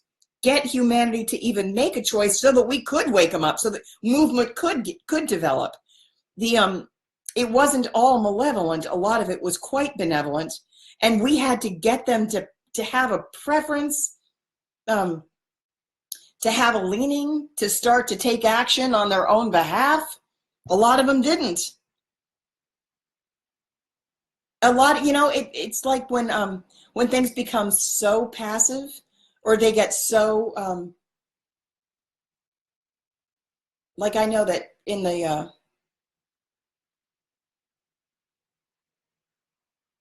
100 Years' War in France, it wasn't that they didn't have a preference, they did, but they were so beaten down they had stopped trying. They had stopped fighting because it was like, what's the use? The English always win. We're beaten anyway. There's no way we can pull ourselves out of this. And after Agincourt, and it was 100 years, like 80 years of war by the time I got there. And whole generations came and went, and they didn't have peace once. And there comes a point where it's like it's like there's so much trauma, you just lay down. And that was basically, humanity was like that for a while. It's like we've just stopped trying, we're too exhausted, and it was also self-service and masculine, and just everything was totally fucked. It's like it's just not a system that's viable at all.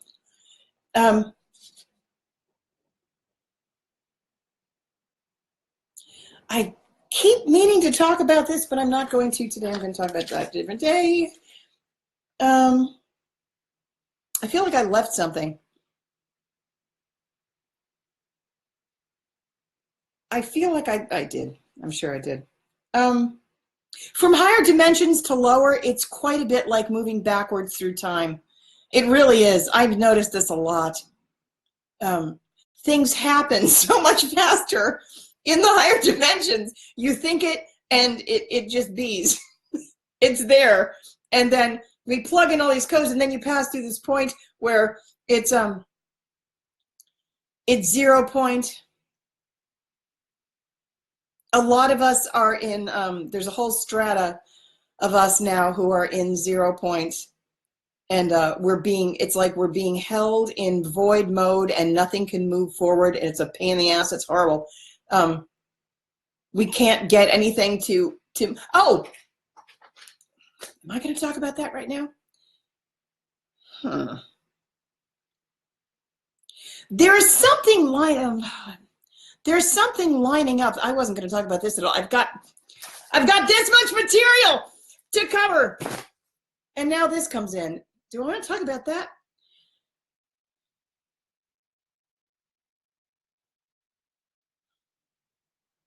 Hang on.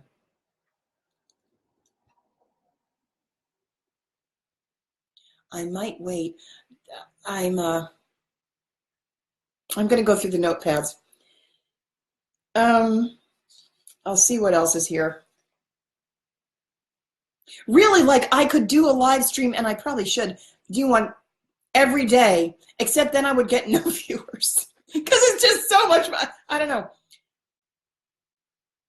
Like every 3 days seems to, like, it builds to a head, and then, but then more accumulates. So it's like I never get it done. Merlin traveled backwards in time, and I really think that's why. I totally understand why he did. Because when you start in a higher dimension, oh God, I was going to talk about that too. All lifetimes are concurrent. So when you travel up in dimension, you know, you're off the timeline and you can see it looks like a grid. Or at least that's how it appears to me. I can see all of these lifetimes, and it's like they're, at least the way it appears to me, it's like they're laid out in cubes almost, and you can see which certain lifetimes, like in the past, will have an effect on other lifetimes, and you actually can make adjustments. If you go high up enough, you can make adjustments so that certain lifetimes aren't as hard. Because remember, I was talking about, where's my, this is another one. I was going to redo it and then I didn't.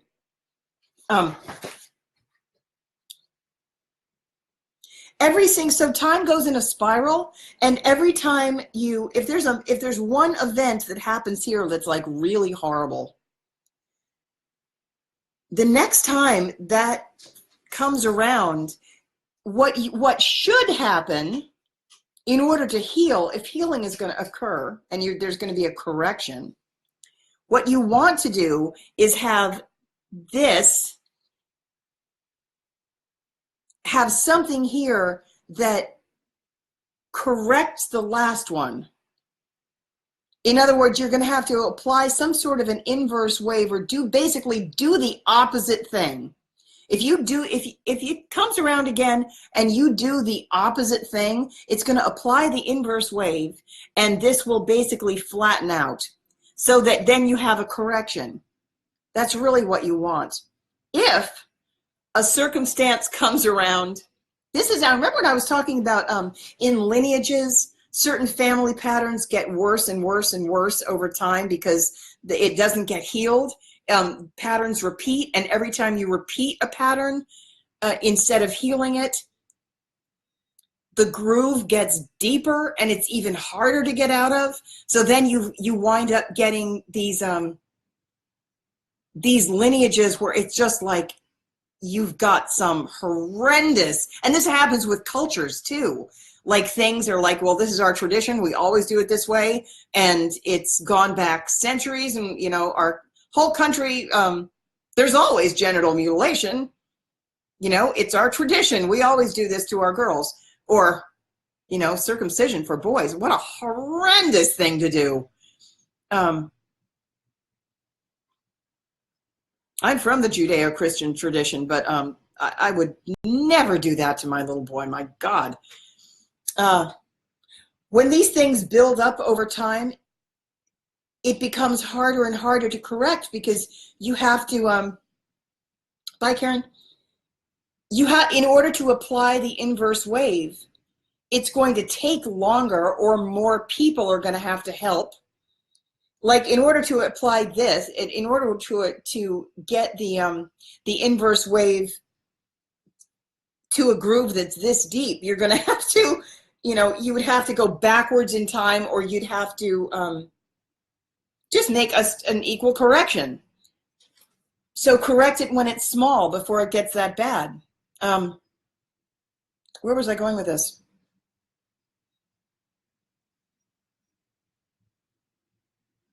So you can, if you go up high enough in dimension off the timeline, you can actually make corrections to previous, there's no time,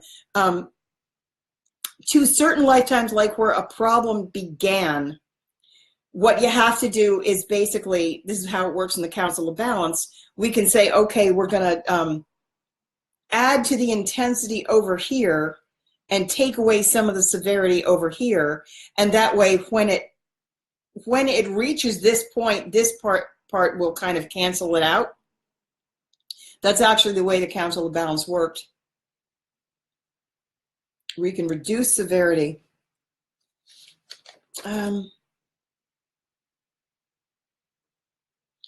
Moving puzzle pieces of shifting frequencies. I was going to, let's see.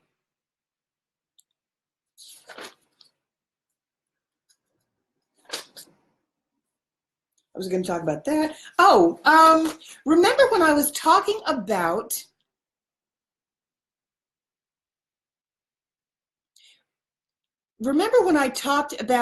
my friend who had a hysterectomy and the growth in her belly got so enormous so quickly because it gathered all of the, once it was decided that it was on its way out, it gathered, it's like there was a beacon that went out. It's like, you know, this train is leaving the station, all aboard, and all of the negativity, all of the like frequencies of like the corrupted feminine energy, etc., gravitated toward the mass, and the mass grew really, really huge, so that when they removed it, they were able to take it out of the lineage. That's one way of clearing, and that's the way my friend had decided to clear the corrupted feminine lineage. And in her line, it was very, very strong. There are people who are doing that too. There are people who are deciding that if they're leaving, like there are people who are deciding to die, and once the decision has been made that they're dying and they're not going to go to they're not going to go to 5, they're going to stay in 3. They will get sick and very, very, very rapidly get cancerous. They'll get extremely negative. They'll go dark very, very fast. And it's the same principle. They're gonna attract a lot of the family's density, their friends' density, all of the negative patterns from their workplace. They're going to do that with their entire body. There was a woman I spoke to whose father-in-law was diagnosed with cancer, and as soon as he was diagnosed, he was given a relatively short time to live, but as soon as he was diagnosed, he went from being a pleasant family member, not just because of his treatment, but this woman said she felt as though all of the negativity from the family, he just absorbed it and became a different person altogether, extremely, extremely dark. And I kind of felt into that intuitively. I'm not saying this is true for absolutely everybody, but it was true for him. And it's true for some people. Once they decide to leave, it's usually, it usually doesn't take all that long. If the soul knows it's leaving, there are a lot of bodies for whom, or a lot of beings for whom death is absolutely 100% the path of least resistance. My father did this too. It was much easier for him to die than change. The 5th dimension is so different from the 3rd and the operating system. A lot of people are just going to have a much easier time leaving their bodies. Also, there are a lot of walk-ins that are expected. And so for those of you who don't know what walk-ins, a walk-in situation, there's more than one way it can happen. It used to be for a while, for a long time, it was a soul contract between two souls where there was one body, and one soul would want to leave, but the other soul, the incoming soul, wants an adult, wants to come into a physical experience on Earth, but doesn't want to waste any time being a baby. Doesn't want to waste any time, really wants to has something to do. And they want to get right to work, so they want an adult body. So an agreement is made between the two souls to come in, and usually it's a very fast, almost like instantaneous swap. The one soul leaves, the other soul comes in, and they don't miss a beat. Now, I've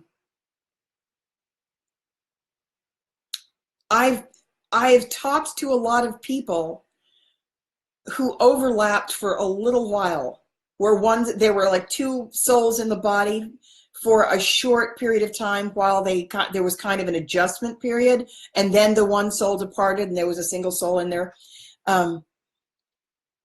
So the reason we're expecting a wave of walk-in souls is because so many third dimensional souls who aren't it's like they can't do it. They're not going to make the shift. If all of the people who aren't making the shift dropped dead, we'd have an enormous number of dead bodies. And we don't need that. But there are a huge number of extraterrestrial souls who want in. They want to help make the 5D Earth. They're coming in with like tools and jobs and all kinds of enthusiasm, and they want adult bodies. So a lot of people are going to be getting walk-ins. Yeah, that's my information. So I was told that I haven't talked to this person in a while, but about 6 months ago, I was talking to someone who I respect, very high level walk-in. She and her husband were both walk-ins as children. That's fascinating, because they used to not be all that common, but both she and her husband were walk-ins, and they remember it. It wasn't when they were infants either. It was when they were like older children. So that's fascinating to me too. But both of them did that. And this woman is now about, I don't know, I would guess mid 60s. And I love the fact that she had said that, and she's a full-time Ascension worker. Like, she doesn't have a job. She and her husband work on Ascension in service all the time. And she said she was given information that she and her husband will be given 6 children. They have no children. They've never had children. And she said, we're getting 6 children. She was given this information. And they're children whose parents, the children want to stay, but these are, I don't know where they're coming from, but their parents either left, didn't abandon their children, but like died. Either they died or they had walk-in experiences, and these aren't, but the children wanted to stay. And she was just informed this already. Prepare yourself, you're getting 6 children. Hey, I would love to have more children. I would like to have children. At any rate, where was I going? So a lot of some people who are leaving will be taking a lot of that third dimensional density with them because they can carry it in their bodies. And damn it, where the hell is my I want my diagram. I want that one diagram. I'm going to go back to this point when I have my diagram, because I can't explain it without the diagram. There are, and I was going to talk about the mechanics of magic too, and how that works, and the mechanics of the Ascension arc, and how that works, because a lot of that works via the principles of magic, and magic is real and tangible and scientific, and there's a way it works. And I was going to talk about that and why it functions the way it does. There's a way of condensing energy into a single object or person. That's the way I wanted to say it. You compartmentalize it and you condense it into one area. And then within that area it's where you put all of the energy from all of these people. And then who voluntarily gave it. Is like, we're not robbing anybody. You can, from the population of people that are there, I'm going to wind up going back to this point, from the population of people who are within each area, you can have a single individual or a single, you can take most of that energy and put it into a single object or a single person.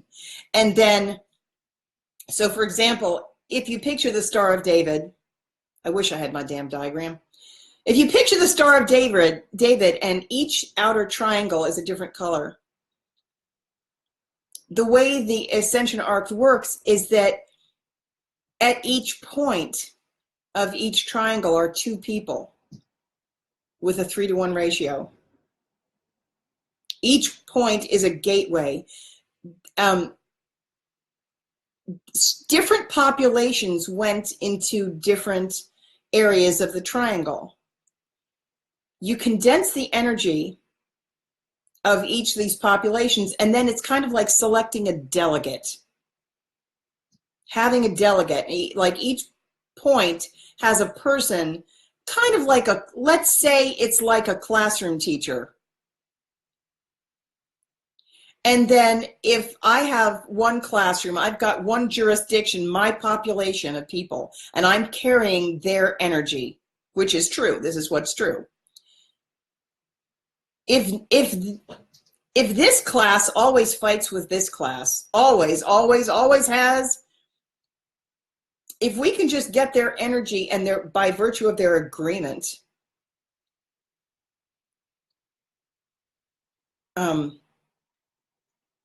they all go into these different regions by choice.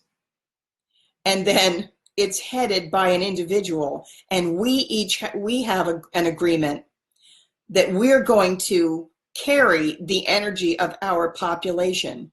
And we make an agreement that we are going to teach them how to be peaceful. I could represent the light side. That doesn't mean good. That just means I'm taking the white side. I'm representing this. And this person is representing the dark side. And between us, since we're adults, we're spiritual adults, and we know the way to handle a disagreeing population without starting a war, we know how to make peace. It's kind of like a peace treaty, except it's the Ascension arc.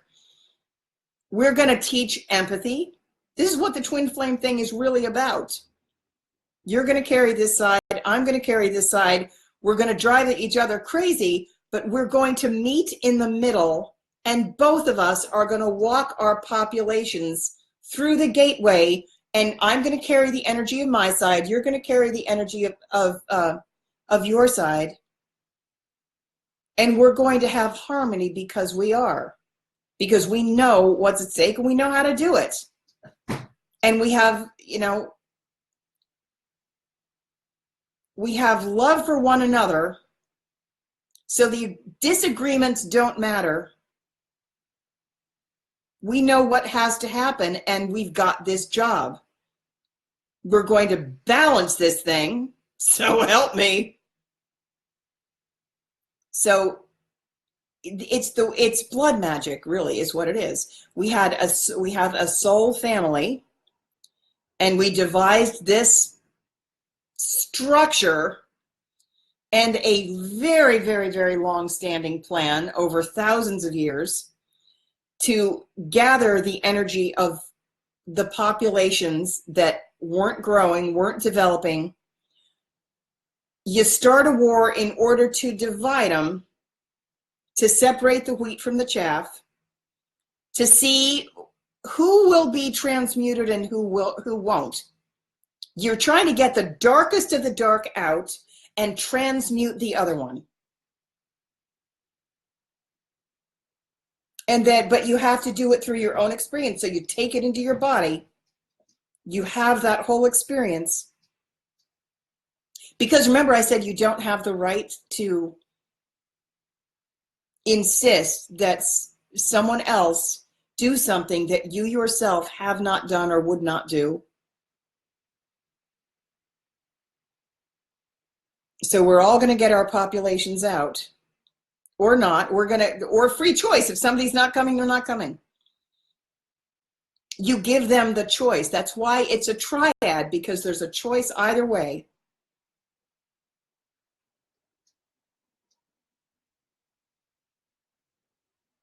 But then it's like we're the elders. It's like we're the grown-ups. I'm going to take this group that has this one problem. You're going to take this group that has this other problem. And the other one is going to take the group that has the other problem.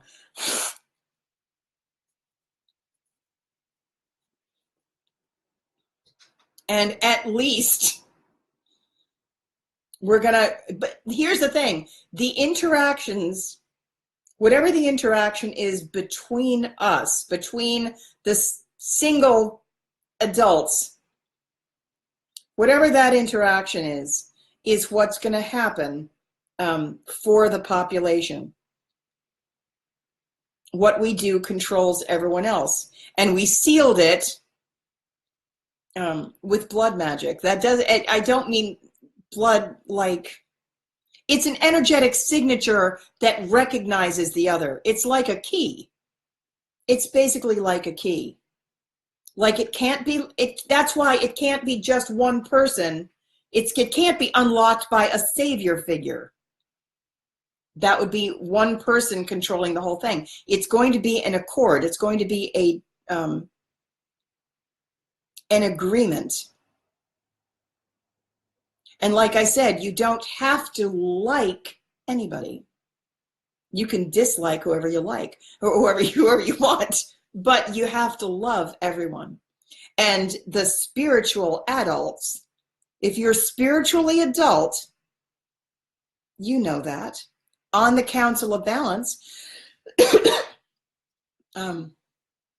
there is literally no preference between light and dark. There's no judgment. You are beyond duality. All is one. At no point on the God Squad do you want to remember that line, God's eye is on the sparrow. There's nobody that's excluded. I love all these people, but I don't love you. No. The whole idea of unconditional love is that it's all inclusive.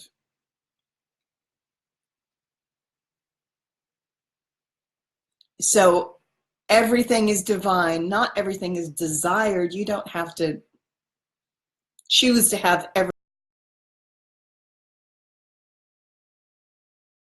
Talk about that. I wanted to clarify something I said in my previous live stream. I was talking about it's an important thing to know about yourself where your cutoff point is in terms of what you find so intolerable you cannot love that no matter what. I was talking about who won't you invite to Thanksgiving? I'm not saying that you can't have boundaries. I'm not saying that you can't have just the people around you that treat you well or something.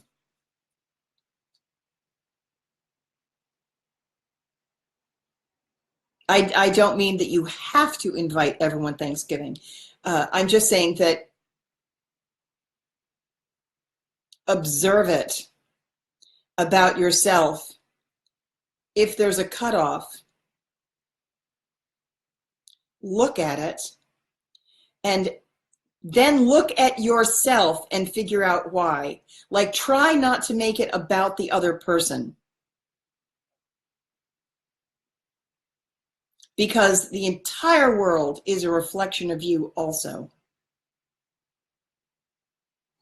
So if there's something, there's something. I've been doing a lot of that lately. I've really been doing, it's amazing. I'm in this weird position. I'm not going to get too much into it. I don't think it's necessarily useful for other people to know. And I want this to be more a transmission about service. But I really am in this weird position. So often in my life, I've found myself in this very spot.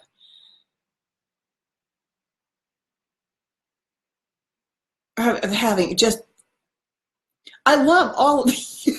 Like, I love my people online. I really do. But man, I've got like no social interaction. I've got like no family, friends, contacts, like people in life. I'm so isolated. I've spent my entire life. It really has been a theme of my whole life, of being just so like, whatever the group is doing, I'm doing something like that's just way the hell different.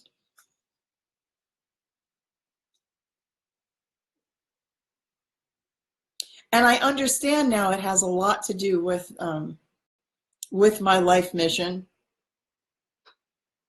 Yeah, you look at my anagrams and like it really makes a lot of sense. It's not comfortable though. It's really not comfortable. I know that my soul chose it for a reason. And I also know that it's not necessarily karmic like punishment.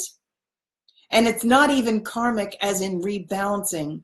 I was going to talk about that too. It's more karmic that my soul wanted another shot because we failed the last time. And I wanted a second shot at the thing that I really wanted, which was freedom. And I wanted it not just for France. It was sovereignty. There's just a certain ideal. And I want to see if we can get the entire planet up, and it has to be done a certain way. And I'm so single-minded. I'm really single-minded. I'm really single-minded about this.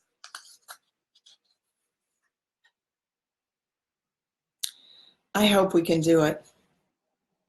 I sure wish I had more information, though. Where's the, I need the other people, and I don't know where they went.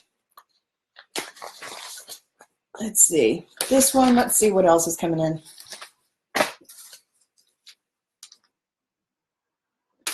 Could do that. I said that, didn't I? I'm going to save this for another one. Every single time I come on, I think I'm going to talk about this, and then I don't.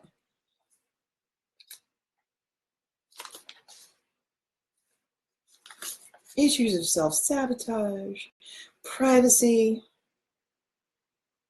So to loop back to what I started to say before. Hi.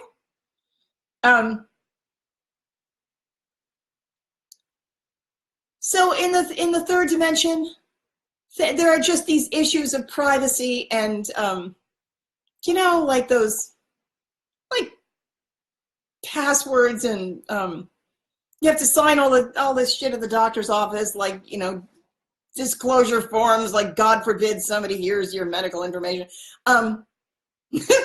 In the fifth dimension, you'll be happy to hear a lot of documentation will be going out the window, and it won't be in computers either, because everything is known by energetic signature, and you don't need any of this crap. It just goes non-linear, and there's going to be so much relief. That alone is going to bring happiness to the planet.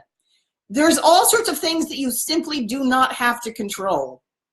The third dimension is just obsessed with controlling everything. They have to figure things out, and it's all linear. And the amount of just relaxation that goes on in the fifth dimension, it's worth getting there, I tell you, because you just don't have to manage that much. All you have to do is follow your joy and give. And give and give and give and give and give. You don't have to worry so much about privacy and secrets and minding your own business and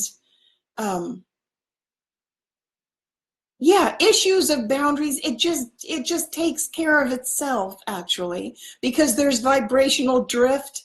There's basically vibrational drift. Everything is managed by vibrational drift. You keep your own hygiene. You keep yourself as authentic as possible, as real and true as possible, as much like yourself. You don't hide anything. There's no reason to hide. Here's the thing. The only reason people want to keep something a secret is because it's like, what will other people think? I don't want them to know because they might shame me. I don't want them to know because of whatever, because I might be bad, or I think I'm bad, or whatever the hell you don't want somebody to know. You don't have it. The only reason you don't want someone to know is because somebody might be mean to you down here, or they might judge you. If you're in a realm, when you're in a realm where there's no judgment and you're surrounded by people who feel like your family and everybody loves you and they just want, nobody's judging you. There's just no judgment. You don't have to hide. There's no hiding. You don't have to worry about it. So issues of secrecy, it's not to say that there's no privacy if you want privacy. I use this example. It's not like everybody wants to see you on the toilet. You can shut the door when you go to the bathroom. That's not what I'm saying. You know, you can have sex alone, but there's just no reason to. You can allow your own natural self to be seen without the risk of humiliation.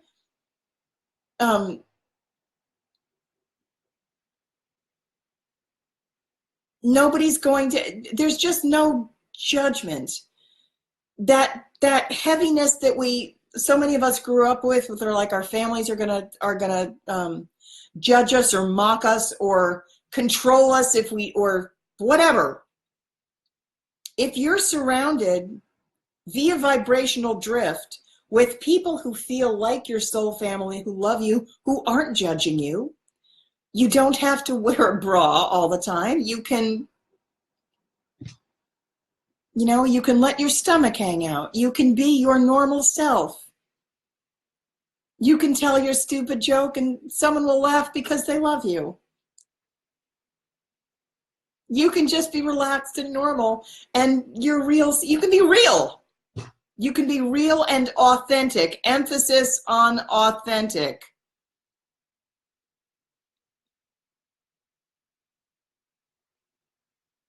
It's a nice place to be. There's a release, and there's just a relinquishment of control. There's not so much should and shouldn't. A lot more freedom, a lot of freedom to explore. So if you feel like you're outgrowing your group, you can go to someplace where you feel like you belong. So that's going to change so many things, because once everyone is truthful, I'll tell you, the entire legal system is going to change. Big time. The legal system is a problem in the third dimension because, for one thing, on a foundational level, it looks to precedent. They have to find a precedent, or they're always looking backwards. That's not the only reason. It's screwed up for so many reasons. It's going to basically collapse because it can't. You cannot. There's There are ways to win in the legal system by trickery and who's the cleverest.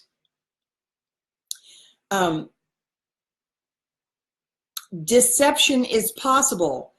Excuse me, that was loud. Sat on a goose. Where deception is possible, and a lot of things aren't permitted.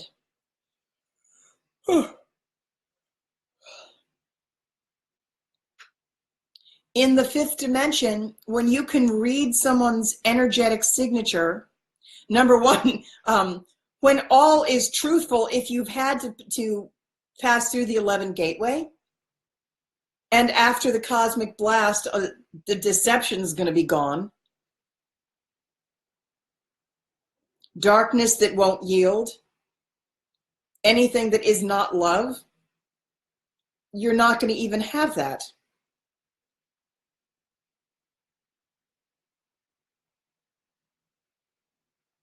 Because all trickery goes out the window. So it's basically not even going to be a profession.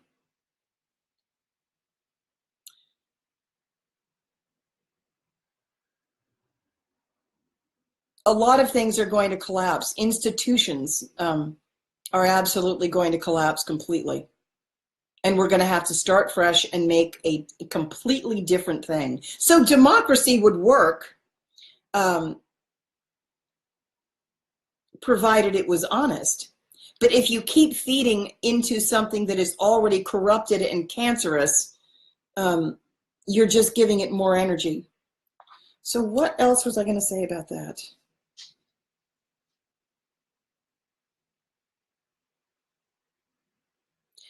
This isn't the live stream that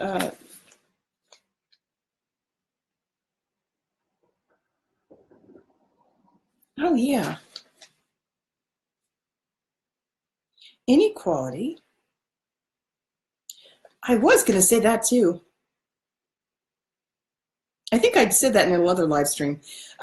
Regarding inequality, those who think it works for them are the ones who are the most trapped because they are least inclined to change anything. I'm going to do this in another one. I always think I'm going to do this one, but I don't.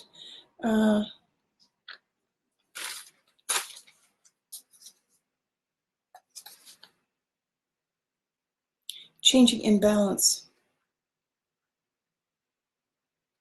Oh man, I was going to talk about that too. Take individual action directly to address the issues. Yes. So we're going to have to leave these mega systems. The educational system, we have to leave that as an individual. Personal secession is where we have to go first.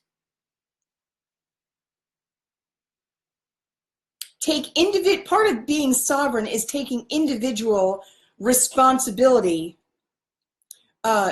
You stop relying on or expecting the system, the legal system to provide the justice. Stop expecting the educational system to provide the education. Take matters into your own hands and say, you know what, I'm going to do this. And then part of being sovereign is finding a way to serve whatever comes into your arena that matters to you. You do take justice into your own hands. You take imbalance into your own hands. You take the correction. You take matters into your own hands. Don't keep delegating it to anything external. You take power by literally taking power and then taking an action toward your own fulfillment.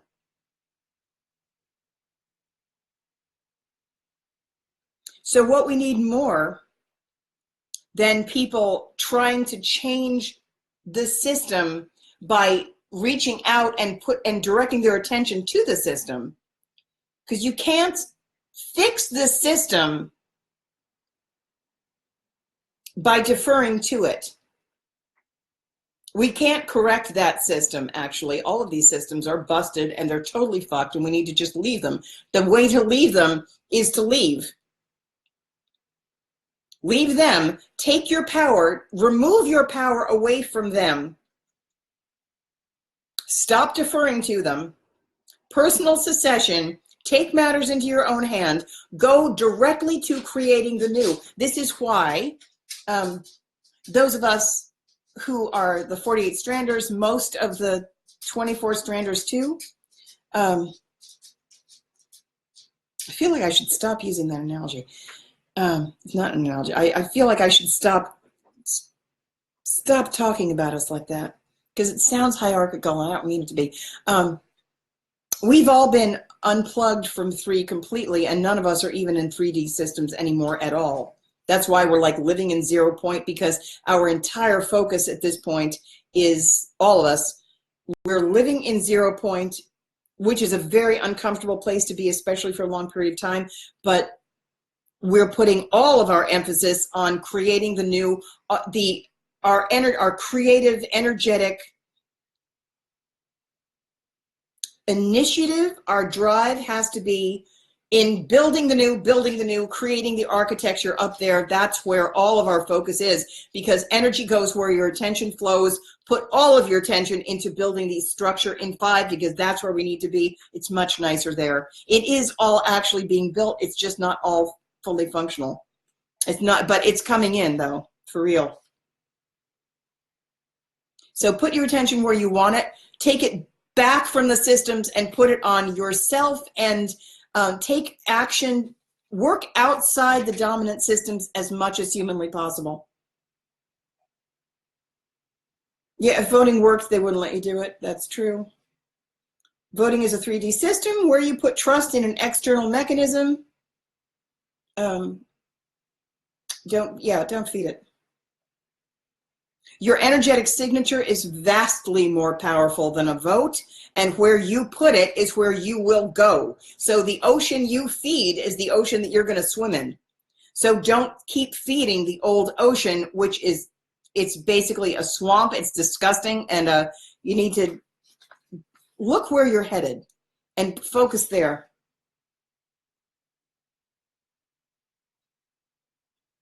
Yeah.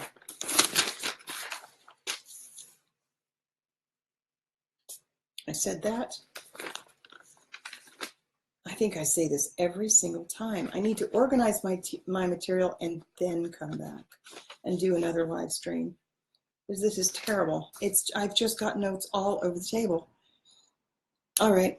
I think I'm going to go to sleep. I am. It's late. I love you all extra. If any of you can possibly make a donation, that would be hugely helpful. I've got, I think, around $10 at this time. And I still need to get my dogs dinner. No, I fed them tonight, but tomorrow they need food. Okay. Please go to the Ascension Arc on YouTube, or if you're watching this on YouTube, just make a donation. Stephanie Arc Hogarth on Facebook. You can connect with me there. If you would like a private session, I offer private sessions, but you have to send me a private message. Okay, I love you. Bye.